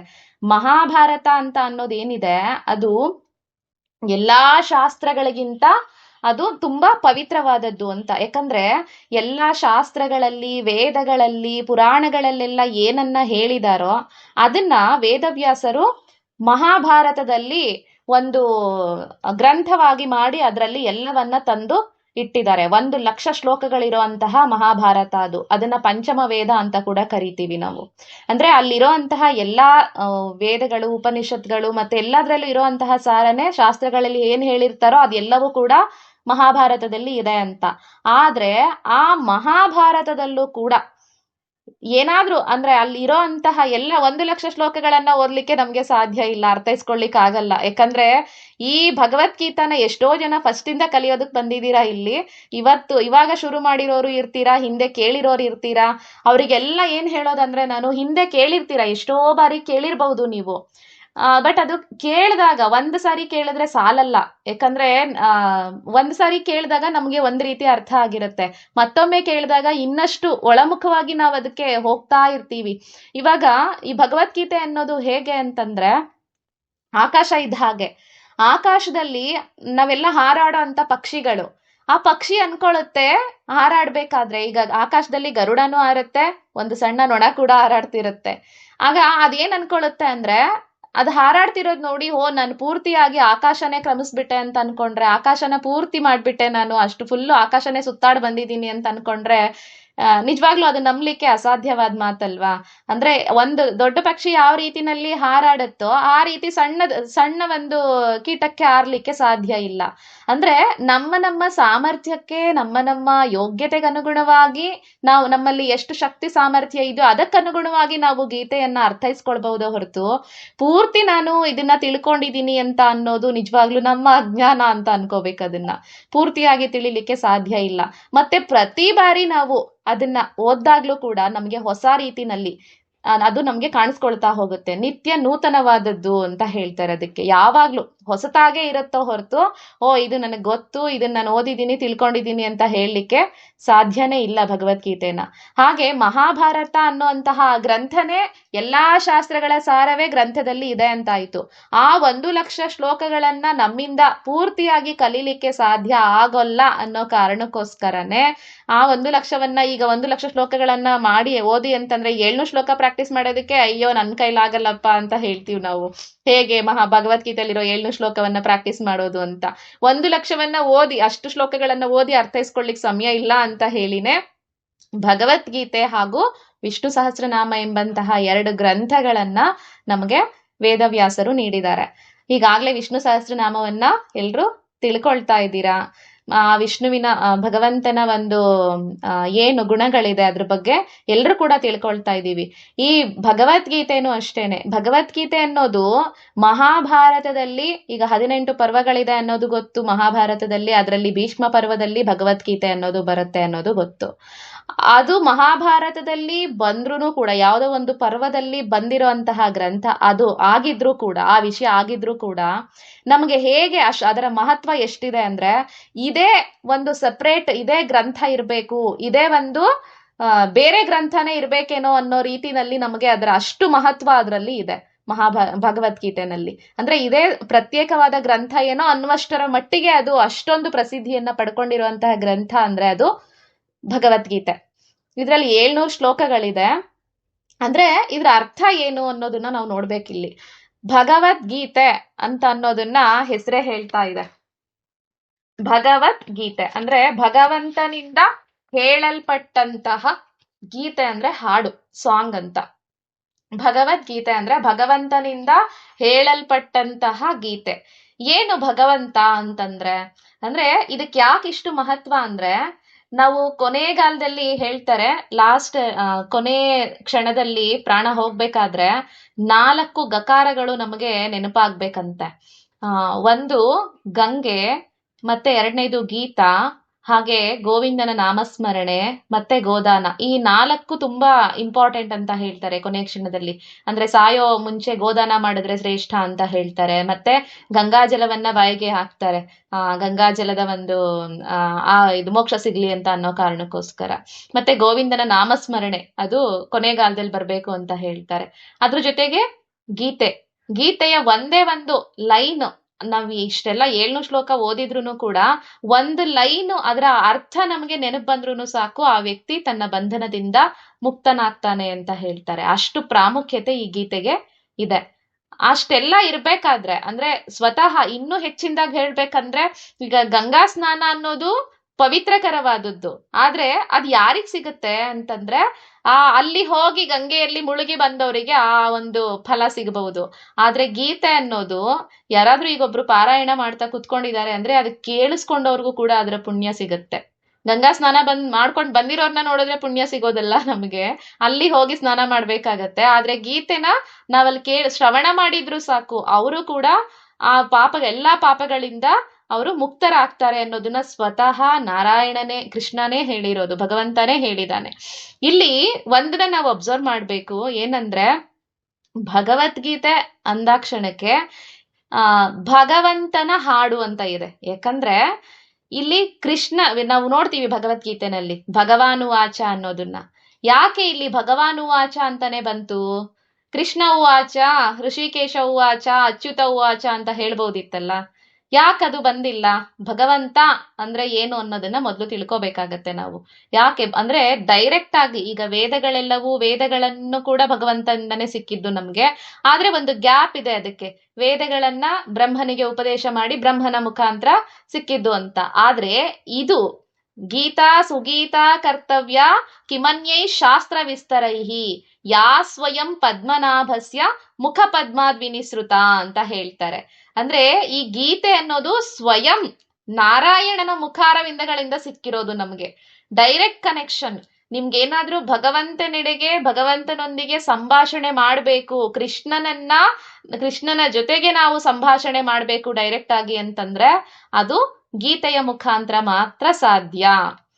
ಅದು ಸತ್ಯವಾದ ಮಾತನ್ನ ಅವನು ಕೊನೆಯಲ್ಲಿ ಹೇಳ್ತಾರೆ. ಅಂದ್ರೆ ಯಾರು ಈ ಗೀತೆಯನ್ನ ಪಠನೆ ಮಾಡ್ತಾರೆ, ಯಾರು ಇದರ ಅರ್ಥವನ್ನ ಅನುಸಂಧಾನ ಮಾಡ್ತಾರೆ, ಅವರಿಗಿಂತ ಪ್ರಿಯವಾದ ಭಕ್ತ ಮತ್ತೊಬ್ಬ ಇಲ್ಲ ಅನ್ನೋದನ್ನ ಸ್ವತಃ ಭಗವಾನ್ನೇ ಇದರಲ್ಲಿ ಹೇಳ್ತಾರೆ ಗೀತೆನಲ್ಲಿ. ಅಂತಹ ಪುರುಷನಿಗಿಂತ ಇನ್ನೊಬ್ರು ನನಗೆ ಇಷ್ಟ ಆಗುವಂತವ್ರು ಈ ಭೂಲೋಕದಲ್ಲಿ ಮುಂದೇನೂ ಇರೋದಿಲ್ಲ, ಹಿಂದೇನೂ ಇಲ್ಲ, ವರ್ತಮಾನದಲ್ಲೂ ಕೂಡ ಅವರೇ ನನಗೆ ಪ್ರಿಯರಾಗಿರ್ತಾರೆ, ಭವಿಷ್ಯದಲ್ಲೂ ಕೂಡ ಪ್ರಿಯರಾಗಿರ್ತಾರೆ ಅನ್ನೋದನ್ನ ಹೇಳ್ತಾರೆ. ಮುಖ್ಯವಾಗಿ ಇದನ್ನ ನಾವು ತಿಳ್ಕೋಬೇಕು ಅಂತಂದ್ರೆ ನಮ್ಮಲ್ಲಿರುವಂತಹ ಕ್ವಾಲಿಫಿಕೇಶನ್ ಏನು ಇರ್ಬೇಕಾದದ್ದು ಅಂತಂದ್ರೆ, ಮೊದಲು ಆಗ್ಲೇ ಹೇಳ್ದಾಗೆ ನಮ್ಮ ಕರ್ಮಗಳೇನಿದೆ ಅದೆಲ್ಲ ಪಾಪ ಕರ್ಮಗಳೆಲ್ಲ ನಮ್ಗೆ ಕಳೆದಿದ್ದಾಗ ಮಾತ್ರ ನಮ್ಗೆ ಅದನ್ನ ಪಡ್ಕೊಳ್ಬೇಕು ಅನ್ನೋಂತಹ ಒಂದು ಜ್ಞಾನ ಆಗ್ಲಿ ಬುದ್ಧಿ ಆಗ್ಲಿ ಬರೋದು. ಸೊ ಇವಾಗ ಅಂದ್ರೆ ಕೇವಲ ಇದು ಆಧ್ಯಾತ್ಮ ಗ್ರಂಥ ಅಂತ ಹೇಳಲಿಕ್ಕಾಗಲ್ಲ. ಯಾಕಂದ್ರೆ ಆಧ್ಯಾತ್ಮಿಕತೆಯನ್ನೇ ಆಧಾರವಾಗಿಟ್ಕೊಂಡು ಇರುವಂತದ್ದಲ್ಲ. ಇದನ್ನ ನಾವ್ ಯಾವ ರೀತಿ ಒಬ್ಬ ವ್ಯಕ್ತಿಗೆ ಜೀವನದಲ್ಲಿ ಏನೇ ಸಮಸ್ಯೆ ಬಂದ್ರೂ ಕೂಡ ಅದನ್ನ ಯಾವ ರೀತಿ ಪರಿಹಾರ ಮಾಡ್ಕೋಬೇಕು, ಹೇಗೆ ನಾವು ಮುಂದೆ ಅದನ್ನ ಸಮಸ್ಯೆಗಳನ್ನ ಪರಿಹಾರ ಮಾಡ್ಕೊಂಡು ಮುಂದೆ ಹೋಗ್ಬೇಕು ಅನ್ನೋದು ಎಲ್ಲವೂ ಕೂಡ ಅದ್ರಲ್ಲಿ ಇರೋದ್ರಿಂದ ಇದನ್ನ ಮನೋಶಾಸ್ತ್ರ ಅಂತಾನು ಹೇಳ್ಬಹುದು. ಹಾಗೆ ನಮ್ಮ ಆರೋಗ್ಯವನ್ನ ಯಾವ ರೀತಿ ಇಟ್ಕೋಬೇಕು, ಮೆಡಿಟೇಷನ್ ಹೇಗ್ ಮಾಡ್ಬೇಕು, ಇದ್ರಲ್ಲಿ 3 ಪಾರ್ಟ್ಸ್ ಬರುತ್ತೆ. ಒಂದು ಕರ್ಮಯೋಗ, ಭಕ್ತಿ ಯೋಗ, ಹಾಗೆ ಜ್ಞಾನ ಯೋಗ ಅಂತ. 18 ಅಧ್ಯಾಯಗಳೇನಿದೆ, ಆ 18 ಅಧ್ಯಾಯಗಳಲ್ಲಿ ಮೊದಲ 6 ಅಧ್ಯಾಯಗಳನ್ನ ಕರ್ಮಯೋಗ ಅಂತ ಹೇಳ್ತಾರೆ. ಇನ್ನ ಉಳಿದಂತಹ 6 ಅಧ್ಯಾಯಗಳನ್ನ ಭಕ್ತಿ ಯೋಗ ಅಂತ ಹೇಳ್ತಾರೆ. ಮತ್ತೆ ಇನ್ನ 6 ಅಧ್ಯಾಯಗಳನ್ನ ಜ್ಞಾನ ಯೋಗ ಅಂತ ಹೇಳ್ತಾರೆ. ಇದನ್ನ ಯಾವ ರೀತಿ ಎಷ್ಟು ಚೆನ್ನಾಗಿ ಡಿಸೈನ್ ಮಾಡ್ಲಾಗಿದೆ ಅಂದ್ರೆ, ಆ ರೀತಿ ಎಷ್ಟು ಚೆನ್ನಾಗಿ ಅವರು ವೇದವ್ಯಾಸರು ನಮಗೆ ಕೊಟ್ಟಿದ್ದಾರೆ ಅಂದ್ರೆ, ಮೊದಲ 6 ಅಧ್ಯಾಯಗಳಲ್ಲಿ ಆ ಭಗವಂತನೆಡೆಗೆ ಕೊನೆಗೆ ಸಾಗಬೇಕಾಗಿರುವಂತಹ ಗೋಲ್ ಏನಿದೆ, ಈ ಫಸ್ಟ್ 6 ಚಾಪ್ಟರ್ಸ್ ಅಲ್ಲಿ ನಮ್ಮ ಮನಸ್ಸನ್ನ ಯಾವ ರೀತಿ ತಯಾರು ಮಾಡ್ಬೇಕು, ನಾವು ಮಾಡುವಂತಹ ಕರ್ಮಗಳು ಹೇಗಿರ್ಬೇಕು, ಆ ಭಗವಂತನೆಡೆಗೆ ಸಾಗ್ಬೇಕಾದ್ರೆ ನಮಗೆ ಆ ಧ್ಯಾನಕ್ಕೆ ಹೋಗ್ಬೇಕು, ಧ್ಯಾನ ಸ್ಥಿತಿಗೆ ಹೋಗ್ಬೇಕು, ನಾವು ಅವನಿಗೆ ತಿಳ್ಕೋಬೇಕು ಅಂತಂದ್ರೆ ಪ್ರೀ ರಿಕ್ವೈರ್ಮೆಂಟ್ಸ್ ನಮ್ಗೆ ಏನ್ ಬೇಕು ಅನ್ನೋದ್ರ ಬಗ್ಗೆ ಈ ಮೊದಲ 6 ಅಧ್ಯಾಯಗಳಲ್ಲಿ ನಾವು ತಿಳ್ಕೊಳ್ತಾ ಹೋಗ್ತೀವಿ. ಮತ್ತದಾದ ನಂತರ ಇವಾಗ ಓಕೆ, ನಮ್ಮ ಮನಸ್ಸನ್ನ ಆ ಜ್ಞಾನದೆಡೆಗೆ ಸಾಗಿಸೋದಕ್ಕೆ, ಅದನ್ನ ತಿಳ್ಕೊಳ್ಳೋದಕ್ಕೆ ಮನಸ್ಸನ್ನ ನಾವು ಅಲ್ಲಿ ನೆಲೆ ನಿಲ್ಸಿದ್ದಾಯ್ತು. ಈಗ ನೆಕ್ಸ್ಟ್ ಏನ್ ಮಾಡ್ಬೇಕು ಅಂದ್ರೆ, ಅದನ್ನ ಬಂದು ನಾವು ಒಂದು ಏಕಾಗ್ರ ಮನಸ್ಸನ್ನ ಪಡ್ಕೊಂಡಿದ್ದಾಯ್ತು. ಮುಂದಿನ ಹಂತ ಏನು ಅಂತಂದ್ರೆ, ಆ ಒಂದು ವಿಷಯದ ಬಗ್ಗೆ ತಿಳ್ಕೋಬೇಕಲ್ವಾ ನಾವೀಗ. ಯಾವ ವಿಚಾರವಾಗಿ ತಿಳಿಬೇಕು ನಾವು ಅನ್ನೋದನ್ನ ಮುಂದೆ ತಿಳಿಸ್ಕೊಂಡು ಹೋಗ್ತಾರೆ. ಅಂದ್ರೆ ಭಗವಂತನ ಬಗ್ಗೆ ತಿಳ್ಕೋಬೇಕು ಅಂತ ಹೇಳಿದ್ರೆ ಅವನನ್ನ ನಾವು ಕಾಣ್ಬೇಕು, ಅವನನ್ನ ಅರ್ಥ ಮಾಡ್ಕೋಬೇಕು, ಅವನನ್ನ ಧ್ಯಾನಿಸ್ಬೇಕು. ಎಲ್ಲಾ ಜೀವಿಗಳು ಕೂಡ ಕೊನೆಯದಾಗಿ ಸೇರ್ಬೇಕಾಗಿರುವಂತಹ ಪರಮಗತಿ, ಪರಮಗಮ್ಯ ಅಂತೆಲ್ಲ ನಾವ್ ಏನ್ ಹೇಳ್ತೀವಿ, ಅದನ್ನ ತಿಳಿಬೇಕು ಅಂದ್ರೆ ಮೊದಲು ನಮ್ಮ ಮನಸ್ಸನ್ನ ತಯಾರು ಮಾಡ್ಬೇಕು. ಅದು ಮೊದಲ 6 ಅಧ್ಯಾಯಗಳಲ್ಲಿ ಹೇಳಿದ್ದಾರೆ. ಇನ್ನ 6 ಅಧ್ಯಾಯಗಳೇನಿದೆ ಅದರಲ್ಲಿ ಯಾವ್ಯಾವ ರೂಪದಲ್ಲಿ ಭಗವಂತ ಇದ್ದಾನೆ, ಅವನನ್ನ ಹೇಗ್ ತಿಳ್ಕೊಳ್ಳೋದು, ಹೇಗೆ ಅವನ್ ಏನು ಅನ್ನೋದನ್ನ ಅರ್ಥ ಮಾಡ್ಕೊಳ್ಳೋ ರೀತಿ. ಈಗ ಯಾವ್ಯಾವ ವಸ್ತುಗಳಲ್ಲಿ ಯಾವ್ಯಾವ ರೀತಿ ಭಗವಂತ ಇದ್ದಾನೆ, ಅವನ ಸ್ವರೂಪ ಏನು. ಈಗ ಯಾವ್ದಾದ್ರು ಒಂದು ನಾವು ಧ್ಯಾನ ಮಾಡ್ಬೇಕು ಅಂದ್ರೆ ಓಕೆ, ನಾವು ರೆಡಿಯಾಗಿ ಕೂತ್ಕೊಂಡಿದೀವಿ, 6 ಅಧ್ಯಾಯಗಳಲ್ಲಿ ಅದಕ್ಕೆ ಏನ್ ಬೇಕು ಸರಿಯಾಗಿ ನಾವು ಪ್ರಾಕ್ಟೀಸ್ ಮಾಡಿಸಿದ್ರು, ಎಲ್ಲ ತಿಳ್ಕೊಂಡಿರ್ತೀವಿ, ಕೂತ್ಕೊಳ್ತೀವಿ ಧ್ಯಾನ ಮಾಡ್ಲಿಕ್ಕೆ. ಯಾರನ್ನ ಧ್ಯಾನ ಮಾಡೋದು, ಏನನ್ನ ಕುರಿತು ಧ್ಯಾನ ಮಾಡೋದು ಅಂದ್ರೆ ಅದು ಇನ್ನು 6 ಅಧ್ಯಾಯಗಳಲ್ಲಿ ಹೇಳ್ತಾರೆ. ಯಾಕೆ ಧ್ಯಾನ ಮಾಡ್ಬೇಕು ಹೌದು ಅಂತ ಕೇಳಿದಾಗ, ಯಾಕೆ ಮಾಡ್ಬೇಕು ಅನ್ನೋದಕ್ಕೆ, ನಾನು ಹೀಗೆಲ್ಲ ಇದ್ದೀನಿ, ನನ್ನ ಸ್ವರೂಪ ಹೀಗೆಲ್ಲ ಇದೆ, ನೀರಿನಲ್ಲಿ ನಾನು ಗಂಧವಾಗಿದ್ದೀನಿ, ರಸವಾಗಿದ್ದೀನಿ, ಭೂಮಿಯಲ್ಲಿ ನಾನು ಗಂಧ, ಆ ಸ್ಮೆಲ್ ಏನಿದೆ ಅದು ನಾನಾಗಿದ್ದೀನಿ ಅಂತ ಹೇಳಿ ಪ್ರತಿಯೊಂದು ವಸ್ತುವಿನಲ್ಲೂ ಕೂಡ ಅಣುರೇಣು ತೃಣಕಾಷ್ಟ ಪರಿಪೂರ್ಣ ಗೋವಿಂದ ಅನ್ನೋ ಹಾಗೆ ಒಂದೊಂದು ವಸ್ತುವಿನಲ್ಲೂ ಯಾವ ರೀತಿನಲ್ಲಿ ನನ್ನ ಸ್ವರೂಪ ಇದೆ, ಯಾವ ರೀತಿ ನನ್ನ ವಿಭೂತಿ ಇದೆ ಅನ್ನೋದನ್ನ ಹೇಳ್ತಾ ಹೋಗ್ತಾರೆ. ಅದನ್ನ ನಾವು ನೆಕ್ಸ್ಟ್ ಹೋಗೋಂತ ಸ್ಟೇಜು. ಇಷ್ಟೆಲ್ಲ ತಿಳಿದ್ಮೇಲೆ ಹೌದು ಈ ರೀತಿ ಭಗವಂತ ಇದ್ದಾನೆ, ಇವನನ್ನ ನಾನ್ ನೆಕ್ಸ್ಟ್ ಧ್ಯಾನ ಮಾಡಿದ್ರೆ ಏನಾಗತ್ತೆ, ಯಾವ್ದನ್ನ ಹೋಗಿ ತಲುಪ್ತೀವಿ ಅನ್ನೋದನ್ನ ನೆಕ್ಸ್ಟ್ ಹೇಳ್ತಾ ಹೋಗ್ತಾರೆ. ಅದೇ ಜ್ಞಾನ, ಏನನ್ನ ತಿಳಿಬೇಕು ಅಂತ. ಈ ರೀತಿ ಪ್ರತಿಯೊಂದು ಕೂಡ ಅದರಲ್ಲಿ ಅಡಕವಾಗಿ ಹೋಗಿದೆ. ಅಂದ್ರೆ ಕರ್ಮಯೋಗ, ಭಕ್ತಿ ಯೋಗ, ಹಾಗೆ ಜ್ಞಾನ ಯೋಗ ಎಲ್ಲವೂ ಕೂಡ. ಎಲ್ಲದಕ್ಕಿಂತ ಪ್ರಿಯವಾದದ್ದು ಭಕ್ತಿ ಅಂತ ಹೇಳ್ತಾರೆ. ಭಗವಂತನಿಗೆ ಭಕ್ತಿಯಿಂದನೇ ಯಾವ್ದನ್ನ ಆಚರಣೆ, ಕರ್ಮಯೋಗ ಅಂದ್ರೆ ಏನು ಅದೆಲ್ಲ ಡೀಟೇಲ್ಡ್ ಆಗಿ ಆಮೇಲೆ ತಿಳ್ಕೊಳ್ತಾ ಹೋಗ್ತೀವಿ. ಮೊದಲನೇದಾಗಿ ಅಂದ್ರೆ ಮುಖ್ಯವಾಗಿ ಬೇಕಾಗಿರೋದು ಶ್ರದ್ಧೆ ಮತ್ತೆ ಭಕ್ತಿ. ನಮ್ಗೇನಾದ್ರೂ ರಿಕ್ವೈರ್ಮೆಂಟ್ಸ್ ಬೇಕು ಇವಾಗ ಅಂದ್ರೆ ನಾವ್ ಅದನ್ನ ತಿಳ್ಕೋಬೇಕು ಅಂತಂದ್ರೆ, ಸ್ಟಾರ್ಟಿಂಗ್ ಅಲ್ಲಿ ಈಗ ನಾವು ಭಗವದ್ಗೀತೆಯನ್ನ ಓದ್ಬೇಕು, ಅದ್ರ ಬಗ್ಗೆ ತಿಳಿಬೇಕು ಅಂದ್ರೆ ನಮ್ಮ ಮನಸ್ಸು ಯಾವಾಗ್ಲೂ ಕೂಡ ಈ ಜ್ಞಾನವನ್ನ ತಿಳಿಬೇಕು ಅಂದ್ರೆ, ಯಾಕಂದ್ರೆ ಇದು ಕೇವಲ ಯಾವುದೋ ಒಂದು ಪರ್ಟಿಕ್ಯುಲರ್ ಆಗಿ ಒಂದು ವಿಷಯಕ್ಕೆ ಸಂಬಂಧಪಟ್ಟಿದ್ದಲ್ಲ. ಜೀವನದಲ್ಲಿ ನಾವು ಏನನ್ನ ಮುಂದೆ, ಈಗ ಪ್ರತಿಯೊಂದು ಜೀವಿಯೂ ಕೂಡ ನಮ್ಗೆ ಏನನ್ನ ಬಯಸ್ತೀವಿ ನಾವು ಅಂದ್ರೆ ಸುಖವನ್ನೇ ಪ್ರಾಪ್ತಿ ಮಾಡ್ಕೊಳ್ಬೇಕು, ದುಃಖದಿಂದ ನಿವೃತ್ತಿ ಆಗ್ಬೇಕು ಅಂತ ಬಯಸೋದು. ಆ ಸುಖ ಪ್ರಾಪ್ತಿ ಆಗ್ಬೇಕು ಅಂತ ಏನ್ ಅನ್ಕೊಂಡಿರ್ತೀವಿ ಅದನ್ನೇ ಮೋಕ್ಷ ಅಂತ ಹೇಳ್ತಾರೆ. ಅಂದ್ರೆ ದುಃಖದಿಂದ ನಿವೃತ್ತಿಯಾಗಿ ಸುಖವನ್ನ ಪ್ರಾಪ್ತಿ ಮಾಡ್ಕೊಳ್ಳೋದೇನಿದೆ ಅದನ್ನ ಮೋಕ್ಷ ಅಂತ ಹೇಳ್ತಾರೆ. ಆ ಮೋಕ್ಷಕ್ಕೆ ದಾರಿ ಯಾವುದು ಅಂದ್ರೆ, ಈಗ ನಾವು ಸತ್ತ ಮೇಲೆ ಸಿಗೋದು ಮೋಕ್ಷ ಅಂತ ನಾವ್ ಅನ್ಕೊಂಡಿರ್ತೀವಿ. ಬದುಕಿದಾಗ್ಲೂ, ಕೇವಲ ಸತ್ತ ನಂತರ ಸಿಗೋದಷ್ಟೇ ಮೋಕ್ಷ ಅಲ್ಲ, ಬದುಕಿದಾಗ್ಲೂ ಕೂಡ ನಮ್ ಎಲ್ಲಾ ದುಃಖಗಳಿಂದ ದೂರ ಆಗಿ ನಾವು ಸುಖವನ್ನ ಅನುಭವಿಸೋದಕ್ಕೆ ನಾವು ಮೋಕ್ಷ ಅಂತ ಹೇಳೋದು. ಆ ರೀತಿ ಅದನ್ನ ಪಡ್ಕೊಳ್ಬೇಕು ನಾವು ಅಂತಂದ್ರೆ ನಾವು ಈ ದಾರಿನಲ್ಲಿ ಸಾಗ್ಬೇಕು ಅಂತ ಹೇಳಿ ಒಂದು ಮ್ಯಾನ್ಯುಯಲ್ ರೀತಿನಲ್ಲಿ ನಮ್ಗೆ ಕೊಟ್ಟಿದ್ದಾರೆ ಇದನ್ನ ಯಾವ ರೀತಿ ನಾವು ಆ ಒಂದು ಜ್ಞಾನವನ್ನ ಪಡಿಬೇಕು, ಏನ್ ಮಾಡ್ಬೇಕು ಅದಕ್ಕೆ ಅಂತ ಹೇಳಿ. ಮತ್ತೆ ಆಗ್ಲೇ ಹೇಳ್ತಾ ಇದ್ದೆ ನಾನು, ಭಗವಾನ್ ಅಂದ್ರೆ ಭಗವಂತ ಹೇಳಿದ್ದು ಅಂತ ಎಲ್ಲಾ ಕಡೆ ಹೇಳ್ತಾರಲ್ವಾ, ಏನು ಹಾಗಿದ್ರೆ ಭಗವಂತ ಅನ್ನುವಂತಹ ಪದಕ್ಕೆ ಅರ್ಥ ಏನು ಅಂತಂದ್ರೆ, ಇಲ್ಲಿ ಕೃಷ್ಣ ಅಥವಾ ನಾರಾಯಣ ಅಂತ ಬೇರೆ ಬೇರೆ ಹೆಸರುಗಳಿಂದ ಇಲ್ಲಿ ಹೇಳಿಲ್ಲ. ಕೃಷ್ಣ ಹೇಳಿದ್ದು ಅಂತಾಗ್ಲಿ ಅಥವಾ ನಾರಾಯಣ ಉವಾಚ ಅಂತಾಗ್ಲಿ ಇಲ್ಲ, ಎಲ್ಲ ಕಡೆ ಭಗವಾನ್ ಉವಾಚ ಅಂತಾನೆ ಇದೆ. ಯಾಕೆ ಆ ರೀತಿ ಹೇಳೋದಂದ್ರೆ ಅದಕ್ಕೊಂದು ವಿಷ್ಣು ಪುರಾಣದಲ್ಲಿ ಹೇಳ್ತಾರೆ, ಯಾರದು ಭಗವಾನ್ ಅಂತಂದ್ರೆ ಯಾರು, ಅದರ ಅರ್ಥ ಏನು ಅಂತ ನೀವು ಕೇಳಿರ್ತೀರಾ ಅನ್ಸತ್ತೆ ಸಾಕಷ್ಟು ಬಾರಿ. ಈಗ ನಾವ್ ಯಾರೋ ಒಬ್ರಿಗೆ ಒಬ್ಬ ಒಳ್ಳೆ ಕೀರ್ತಿಯನ್ನ ಸಂಪಾದನೆ ಮಾಡಿದಾನೆ ಅಂದ್ರೆ ಅವನಿಗೆ ಏನಂತ ಹೇಳ್ತೀವಂದ್ರೆ, ಓ ಇವನೊಬ್ಬ ಕೀರ್ತಿವಂತ ಅಂತ ಹೇಳ್ತೀವಿ, ಹೌದಲ್ವಾ? ಈಗ ಹಣ ಸಂಪಾದನೆ ಮಾಡಿರೋನಿಗೆ ಹಣವಂತ ಅಂತ ಹೇಳ್ತೀವಿ, ಬುದ್ಧಿ ಉಂಡಿರೋ ಅಂತವನಿಗೆ ಬುದ್ಧಿವಂತ ಅಂತ ಹೇಳ್ತೀವಿ. ಈ ರೀತಿ ಹಾಗಿದ್ರೆ ಭಗವಂತ ಅಂದ್ರೆ ಏನು ಅಂದ್ರೆ, ಹೆಸರಲ್ಲೇ ಅಲ್ಲೇ ಇದೆ, ಭಗವನ್ನ ಯಾರು ಹೊಂದಿರ್ತಾರೋ ಅವನೇ ಭಗವಂತ ಅಂತ. ಹಾಗಿದ್ರೆ ಭಗ ಅಂದ್ರೆ ಏನು ಅಂತಂದ್ರೆ, ಐಶ್ವರ್ಯಸ್ಯ ಸಮಗ್ರಸ್ಯ ವೀರ್ಯಸ್ಯ ಯಶಸಃ ಶ್ರಿಯಃ ಜ್ಞಾನ ವೈರಾಗ್ಯ ಯಶ್ಚಾಪಿ ಷಣ್ಣಾಂ ಭಗ ಇತೀರಣ ಅಂತ ವಿಷ್ಣು ಪುರಾಣದಲ್ಲಿ ಹೇಳ್ತಾರೆ. ಅಂದ್ರೆ ಯಾರಲ್ಲಿ, ನಾನು ಶೇರ್ ಮಾಡ್ತೀನಿ ಭಗಿನಿ ಗ್ರೂಪ್ ಅಲ್ಲೂ, ಐಶ್ವರ್ಯಸ್ಯ ಸಮಗ್ರಸ್ಯ ವೀರ್ಯಸ್ಯ ಯಶಸಃ ಶ್ರಿಯಃ ಜ್ಞಾನ ವೈರಾಗ್ಯ ಯಶ್ಚಾಪಿ ಷಣ್ಣಾಂ ಭಗ ಇತೀರಣ ಅಂತ. ಅಂದ್ರೆ ಸಮಗ್ರವಾದ ಐಶ್ವರ್ಯ, ನಾವೆಲ್ಲ ಐಶ್ವರ್ಯವಂತರು, ಸಿರಿವಂತರು, ಹಣವಂತರು ಅಂತ ಅಂದ್ರೆ ಒಂದಿಷ್ಟು ನಮ್ಗೆ ಇಷ್ಟೇ ಹಣವನ್ನ ಹೊಂದಿರೋರು ಅಂತ ಲಿಮಿಟೇಷನ್ ಇರುತ್ತೆ. ಯಾರು ತುಂಬಾ ಜಾಸ್ತಿ ಇದೆ, ಹೆಚ್ಚಿನ ಶ್ರೀಮಂತ ಅಂತ ಯಾರನ್ನ ಹೇಳ್ತೀವೋ ಅವನಿಗೊಂದು ಲೆಕ್ಕಾಚಾರ ಇರುತ್ತೆ, ಓ ಇಷ್ಟು ಸಾವಿರ ಕೋಟಿ ಆಸ್ತಿ, ಇಷ್ಟು ಲಕ್ಷ ಕೋಟಿ ಅವನ ಹತ್ರ ಇದೆ, ಹಾಗಾಗಿ ಅವನು ಪ್ರಪಂಚದ ಅತಿ ದೊಡ್ಡ ಶ್ರೀಮಂತ ಅಂತ ನಾವು ಅವನನ್ನ ಹೇಳ್ಬಹುದು. ಅಥವಾ ಒಬ್ಬ ಬಲವಂತ ಶಕ್ತಿಶಾಲಿ ಆಗಿದ್ದಾನೆ ಅಂತ ಹೇಳಿದ್ರೆ, ಓ ಅವನಿಗೆ ಇಷ್ಟು ಶಕ್ತಿ ಇದೆ, ಇಷ್ಟು ಕೆಜಿ ತೂಕವನ್ನ ಅವನು ಎತ್ತಬಲ್ಲ, ಇಷ್ಟು ಜನರ ಜೊತೆ ಅವನು ಹೋರಾಡಬಲ್ಲ, ಹಾಗಾಗಿ ಅವನಿಗೆ ಇಷ್ಟು ಬಲ ಇದೆ ಅಂತ ಹೇಳ್ಬಹುದು. ಅಂದ್ರೆ ಒಂದು ಲಿಮಿಟೇಷನ್ ಇದೆ ಮನುಷ್ಯರಿಗೆ. ಜ್ಞಾನ ಆಗಿರಬಹುದು, ಒಂದು ವಿಚಾರದಲ್ಲಿ ಅವರು ಪರಿಣಿತಿಯನ್ನ ಹೊಂದಿದ್ದಾರೆ, ಈ ವಿಚಾರದಲ್ಲಿ ಅವರು ವಿದ್ವಾಂಸರು ಅಂತ ಹೇಳ್ಬಹುದು. ಎಲ್ಲಾ ವಿಚಾರದಲ್ಲೂ ಎಲ್ಲರೂ ವಿದ್ವಾಂಸರಾಗ್ಲಿಕ್ಕೆ ಸಾಧ್ಯ ಇಲ್ಲ, ಅಥವಾ ಆಗಿದ್ದಾರೆ ಅಂದ್ರೂ ಕೂಡ ಕಾಲ ಕಳಿತಾ ವಯಸ್ಸಿನ ಪರಿಣಾಮದಿಂದಾಗ್ಲೂ ಕೂಡ ಅದು ನಶಿಸ್ತಾ ಹೋಗ್ಬಹುದು ಅಥವಾ ಮರೆತು ಹೋಗ್ಬಹುದು. ಆದ್ರೆ ಭಗವಂತನಲ್ಲಿ ಇರೋ ಅಂತಹ ಈ ಎಲ್ಲಾ ಗುಣಗಳೇನಿದೆ, ಐಶ್ವರ್ಯ ಸಮಗ್ರವಾದದ್ದು, ಯಾವತ್ತಿಗೂ ಖಾಲಿ ಆಗದೆ ಇರೋ ಅಂತದ್ದು.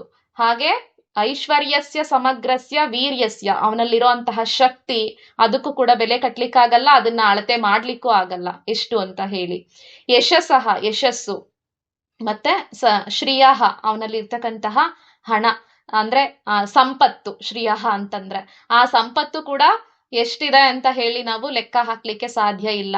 ಸಮಗ್ರವಾದ ಐಶ್ವರ್ಯ, ಸಮಗ್ರವಾದಂತಹ ಶಕ್ತಿ, ಸಮಗ್ರವಾದ ಯಶಸ್ಸು, ಸಮಗ್ರವಾದ ಸಂಪತ್ತು, ಹಾಗೆ ಸಮಗ್ರವಾದ ಜ್ಞಾನ ವೈರಾಗ್ಯ, ಇವೆಲ್ಲ ಯಾರಲ್ಲಿ ಇರುತ್ತೋ, ಜ್ಞಾನ ಅಂದ್ರೆ ಅವನೊಂದಷ್ಟು ಕೊಟ್ಟ ನಮಗೆ ಲಕ್ಷಾಂತರ ಜನ, ಕೋಟ್ಯಾಂತರ ಜನ ಕೇಳ್ತಾ ಇರ್ತೀವಿ, ಓ ನನಗೆ ಅದು ಕೊಡು ಇದು ಕೊಡು ಅಂತ.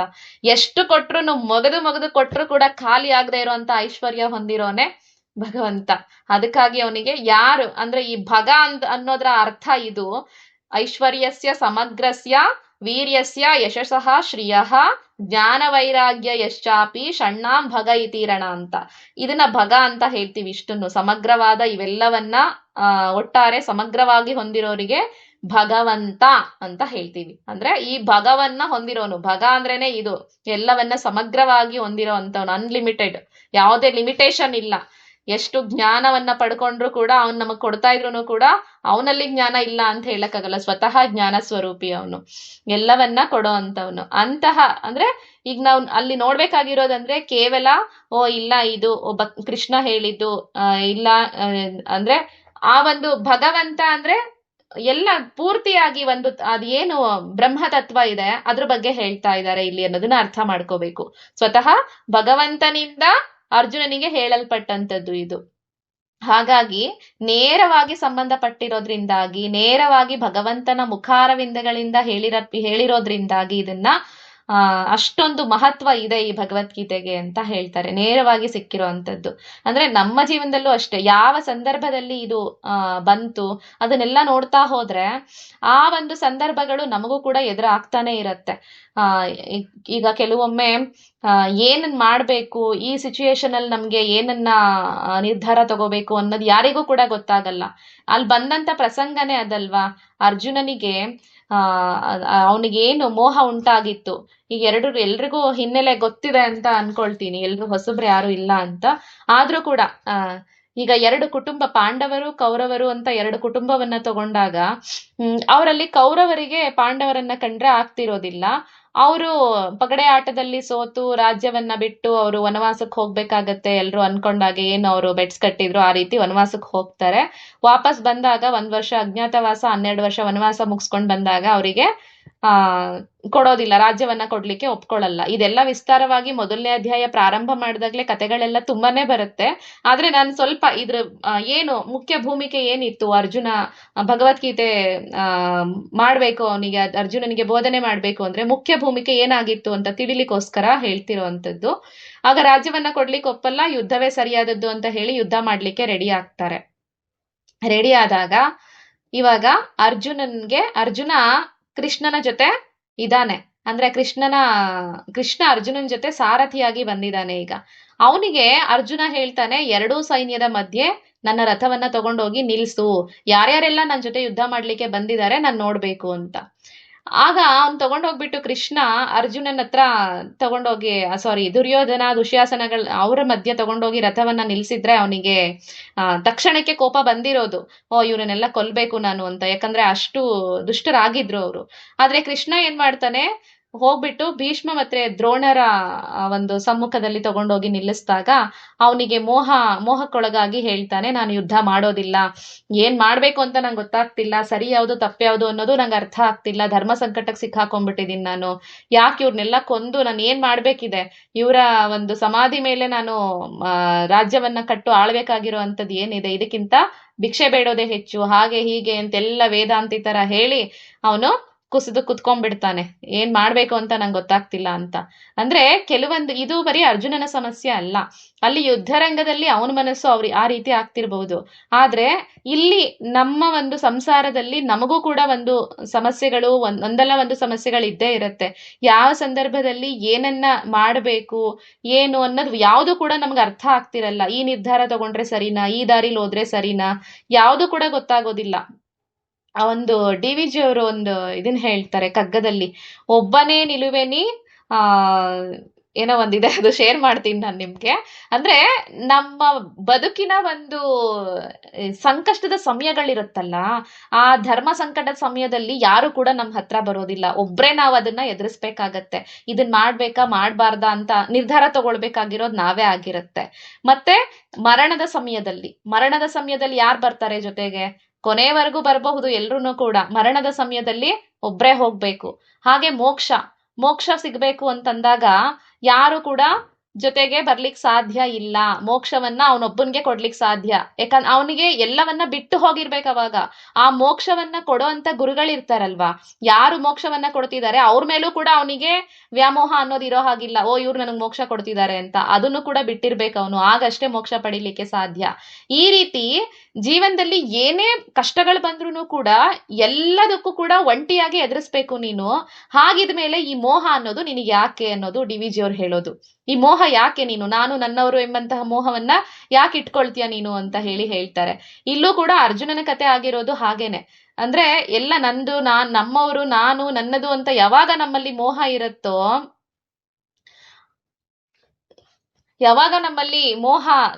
ಇರುತ್ತೋ, ಅವಾಗ ಏನಾಗತ್ತೆ, ಎಲ್ಲವೂ ಕೂಡ ನಮ್ಗೆ ಏನ್ ನಿರ್ಧಾರ ತಗೋಬೇಕು ಅನ್ನೋದೇ ಕೂಡ ನಮ್ಗೆ ಅಲ್ಲಿ ಗೊತ್ತಾಗೋದಿಲ್ಲ.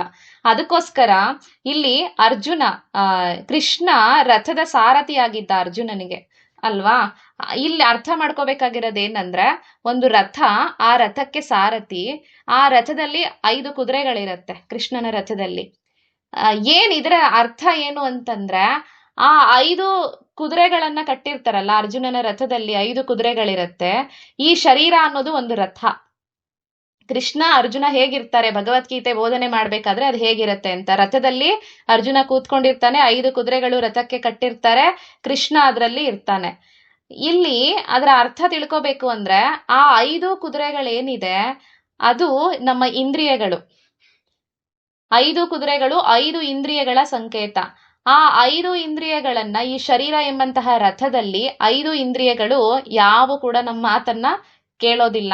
ಅದಕ್ಕೆ ಆ 5 ಕುದುರೆಗಳನ್ನ ಹಿಡ್ದಿರೋನ್ ಯಾರು? ಕೃಷ್ಣ. ಯಾಕಂದ್ರೆ ಇಂದ್ರಿಯಗಳಿಗೆ ಋಷಿಕ ಅಂತ ಹೇಳ್ತಾರೆ, ಕೃಷ್ಣನಿಗೆ ಋಷಿಕೇಶ ಅಂತ ಹೇಳ್ತಾರೆ. ಅಂದ್ರೆ ಆ ಇಂದ್ರಿಯಗಳಿಗೆ ಒಡೆಯನೇ ಕೃಷ್ಣ ಅಂತ. ಅಂದ್ರೆ ಋಷಿಕೇಶ, ಯಾರು ಇಂದ್ರಿಯಗಳ ಒಡೆಯನೋ ಅವನೇ ಋಷಿಕೇಶ.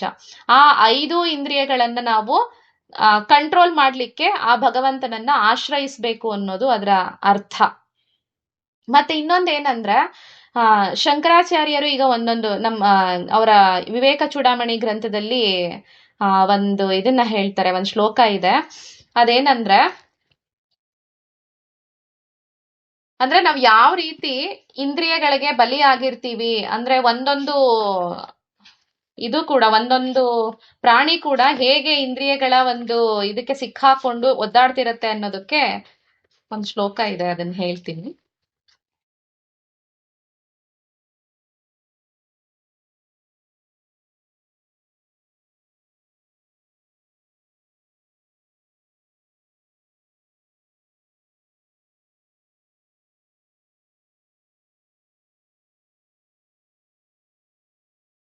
ಹಾ, ಶಬ್ದಾದಿಭಿಃ ಪಂಚಭಿರೇವ ಪಂಚ ಪಂಚತ್ವಮಾಪುಃ ಸ್ವಗುಣೇನ ಬದ್ಧಾಃ ಕುರಂಗ ಮಾತಂಗ ಪತಂಗ ಮೀನಭೃಂಗ ನರಃ ಪಂಚಭಿರಂಜಿತಃ ಕಿಂ ಅಂತ ಒಂದು ಶ್ಲೋಕ ಇದೆ. ಅಂದ್ರೆ ಇದ್ರ ಅರ್ಥ ಏನು ಅಂದ್ರೆ ಈಗಾಗ್ಲೇ ಕೆಲವರೆಲ್ಲ ಇದನ್ನ ತಿಳ್ಕೊಂಡಿದ್ದೀರಾ. ಇದ್ರ ಅರ್ಥ ಏನು ಅಂದ್ರೆ ಯಾವುದೇ ಒಂದು ಪ್ರಾಣಿ, ಈಗ ಒಂದು ಜಿಂಕೆ ಅಂತ ತಗೊಳ್ತೀವಿ ನಾವು ಅಂತ ಅನ್ಕೊಳ್ಳಿ.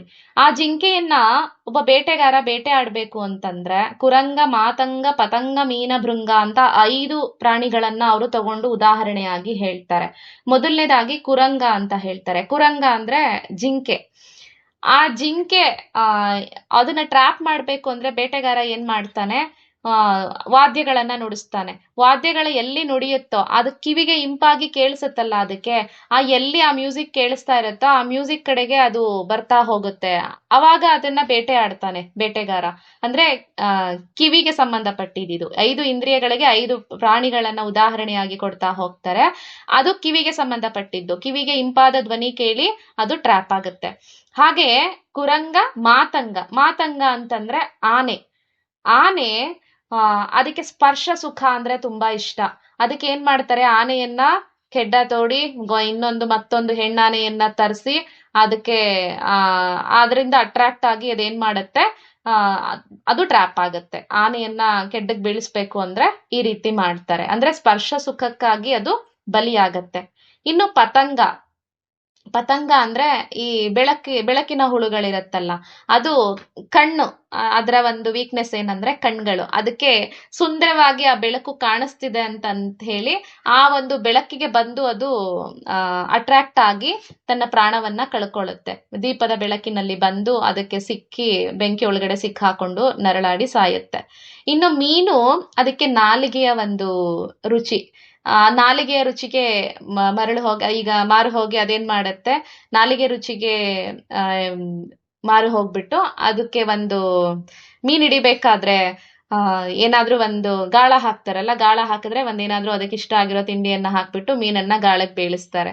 ಆ ರೀತಿ ಅದು ಟ್ರ್ಯಾಪ್ ಆಗತ್ತೆ. ಇನ್ನ ದುಂಬಿ, ಅದು ಒಂದು ಹೂವಿನ ಮಕರಂದಕ್ಕೆ ಅಂದ್ರೆ ಸ್ಮೆಲ್. ಒಂದೊಂದು ಪ್ರಾಣಿನೂ ಒಂದೊಂದಕ್ಕೆ ಉದಾಹರಣೆ ಕೊಟ್ಟಿದ್ದಾರೆ. ದುಂಬಿ ಬಂದು ಸ್ಮೆಲ್, ಹೂವಿನ ಆ ಮಕರಂದಕ್ಕೆ ಆಸೆ ಪಟ್ಟು, ಆ ಸ್ಮೆಲ್ಲಿಗೆ ಆಸೆ ಪಟ್ಟು ಅದೇನಾಗತ್ತೆ, ಹೂವಿನೊಳಗಡೆ ಹೋಗಿ ಕೂತ್ಕೊಂಡು ರಸವನ್ನ ಈರ್ತಿರತ್ತೆ. ಆಗ ಅದು ಕೆಲವೊಂದು ಇನ್ಸೆಕ್ಟಿವರಸ್ ಇದಿರತ್ತಲ್ಲ ಒಳಗಡೆ, ಅದು ಹೋಗಿ ಕೂತ್ಕೊಂಡಿದ ತಕ್ಷಣ ಅದು ಮುಚ್ಕೊಂಡ್ಬಿಡುತ್ತೆ. ಈ ರೀತಿ ಟ್ರ್ಯಾಪ್ ಆಗತ್ತೆ.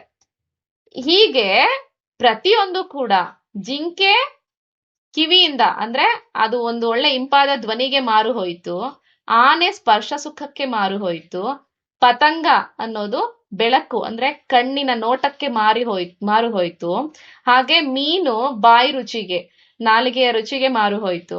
ಅದು ಅಲ್ಲಿ ಹೋಗಿ ಸಿಕ್ಕಾಕೊಳ್ತು. ಇನ್ನು ದುಂಬಿ ಆ ಒಂದು ವಾಸನೆಗೆ ಅದು ಮನಸೋತು ಅದು ಸಿಕ್ಕಾಕೊಳ್ತು. ಎಲ್ಲವೂ ಕೂಡ ಈ ರೀತಿ ಟ್ರ್ಯಾಪ್ ಆಗ್ತಾ ಹೋಯ್ತು. ಆದ್ರೆ ನೋಡಿ, ಒಂದೊಂದಕ್ಕೂ ಒಂದೊಂದು ವೀಕ್ನೆಸ್ ಇದೆ, ಹಾಗಾಗಿ ಸಿಕ್ಕಾಕೊಂಡು ಎಲ್ಲ ಕೂಡ ನಾಶವನ್ನ ಹೊಂದಿದ್ವು. ನಮ್ಮ ಗತಿ ಏನು ಹಾಗಿದ್ರೆ ಅಂತ ಶಂಕರಾಚಾರ್ಯರು ಕೇಳ್ತಾರೆ. ಮನುಷ್ಯನಾಗಿ ನಾವು ಈ ಎಲ್ಲಾ ವೀಕ್ನೆಸ್ ಕೂಡ ನಮ್ಮಲ್ಲಿದೆ. ಎಲ್ಲದಕ್ಕೂ ಸೋಲ್ತೀವಿ ನಾವು. ಅವಕ್ಕೆಲ್ಲ ಒಂದೊಂದು ವೀಕ್ನೆಸ್ ಇರೋದಷ್ಟೇ, ಹಾಗಾಗಿ ಬಂದು ಸಿಕ್ಕಾಕೊಂಡು ಸಾವನ್ನಪ್ಪುತ್ತವೆ. ಆದ್ರೆ ಮನುಷ್ಯನಾದ್ರೆ ಮನುಷ್ಯರಿಗೆ ಈ 5 ವೀಕ್ನೆಸ್ ಇರುತ್ತೆ. 5 ಇಂದ್ರಿಯಗಳನ್ನ ನಾವು ಕಂಟ್ರೋಲ್ ಮಾಡ್ಲಿಕ್ಕೆ ಆಗಲ್ಲ. ಹಾಗಾಗಿ ತಸ್ಮಾತ್ ಜಾಗ್ರತ ಅಂತ ಎಚ್ಚರಿಸ್ತಾರೆ ಶಂಕರಾಚಾರ್ಯರು. ಅದಕ್ಕೆ ಏನ್ ಮಾಡ್ಬೇಕು ನಾವು? ಈ ಇಂದ್ರಿಯಗಳನ್ನ ಗೆಲ್ಬೇಕು, ಭಗವಂತನೆಡೆಗೆ ಸಾಗ್ಬೇಕು ಅಂದ್ರೆ ಈ ಎಲ್ಲಾ ಇಂದ್ರಿಯಗಳ ಹೇಗೆ ಕೃಷ್ಣನ ಕೈಲಿ ಕುದುರೆಗಳಿರುತ್ತೋ 5 ಕುದುರೆಗಳು, ಅದೇ ರೀತಿ ಎಲ್ಲಾ ಇಂದ್ರಿಯಗಳನ್ನ ಅವನ ಕೈಲಿ ಕೊಟ್ಬಿಡ್ಬೇಕು. ಕೊಟ್ಬಿಟ್ಟು ಶರಣಾಗತಿಯನ್ನ ಹೊಂದಿ, ಯಾರು ಅವನಿಗೆ ಶರಣಾಗತಿಯನ್ನ ಹೊಂದಿ ನೀನೇ ನನಗೆ ದಾರಿಯನ್ನ ತೋರಿಸ್ಬೇಕು ಅಂತ ಕೇಳ್ತಾರೋ ಅವರಿಗೆ ಅವನ್ ಖಂಡಿತವಾಗ್ಲೂ ಕೂಡ ಒಳ್ಳೆಯದನ್ನ ಮಾಡ್ತಾನೆ, ಮೋಕ್ಷದ ದಾರಿಗೆ ಅವರನ್ನ ಕರ್ಕೊಂಡು ಹೋಗ್ತಾನೆ ಅಂತ ಹೇಳಿ ಇದರಲ್ಲಿ ಯಾವುದೇ ಸಂಶಯ ಇಲ್ಲ ಅಂತ ಹೇಳ್ಬೋದು. ಇವತ್ತಿಲ್ಲಿಗೆ ನಿಲ್ಲಿಸ್ಕೊಳ್ಳೋಣ. ಮುಂದಿನ ಕ್ಲಾಸಲ್ಲಿ ಧ್ಯಾನ ಶ್ಲೋಕ ಏನ್ ಹೇಳುತ್ತೆ, ಧ್ಯಾನ ಶ್ಲೋಕಗಳನ್ನ ಅರ್ಥ ಸಹಿತ ತಿಳ್ಕೊಳ್ಳೋಣ. ಈಗ ಶಾಂತಿ ಮಂತ್ರ. ಓಂ ಸರ್ವೇ ಭವಂತು ಸುಖಿನಃ, ಸರ್ವೇ ಸಂತು ನಿರಾಮಯಾಃ, ಸರ್ವೇ ಭದ್ರಾಣಿ ಪಶ್ಯಂತು, ಮಾ ಕಶ್ಚಿತ್ ದುಃಖ ಭಾಗ್ ಭವೇತ್. ಓಂ ಶಾಂತಿ ಶಾಂತಿ ಶಾಂತಿ. ಶ್ರೀ ಗುರುಭ್ಯೋ ನಮಃ. ಹರಿ ಓಂ. ಶ್ರೀಕೃಷ್ಣಾರ್ಪಣಮಸ್ತು.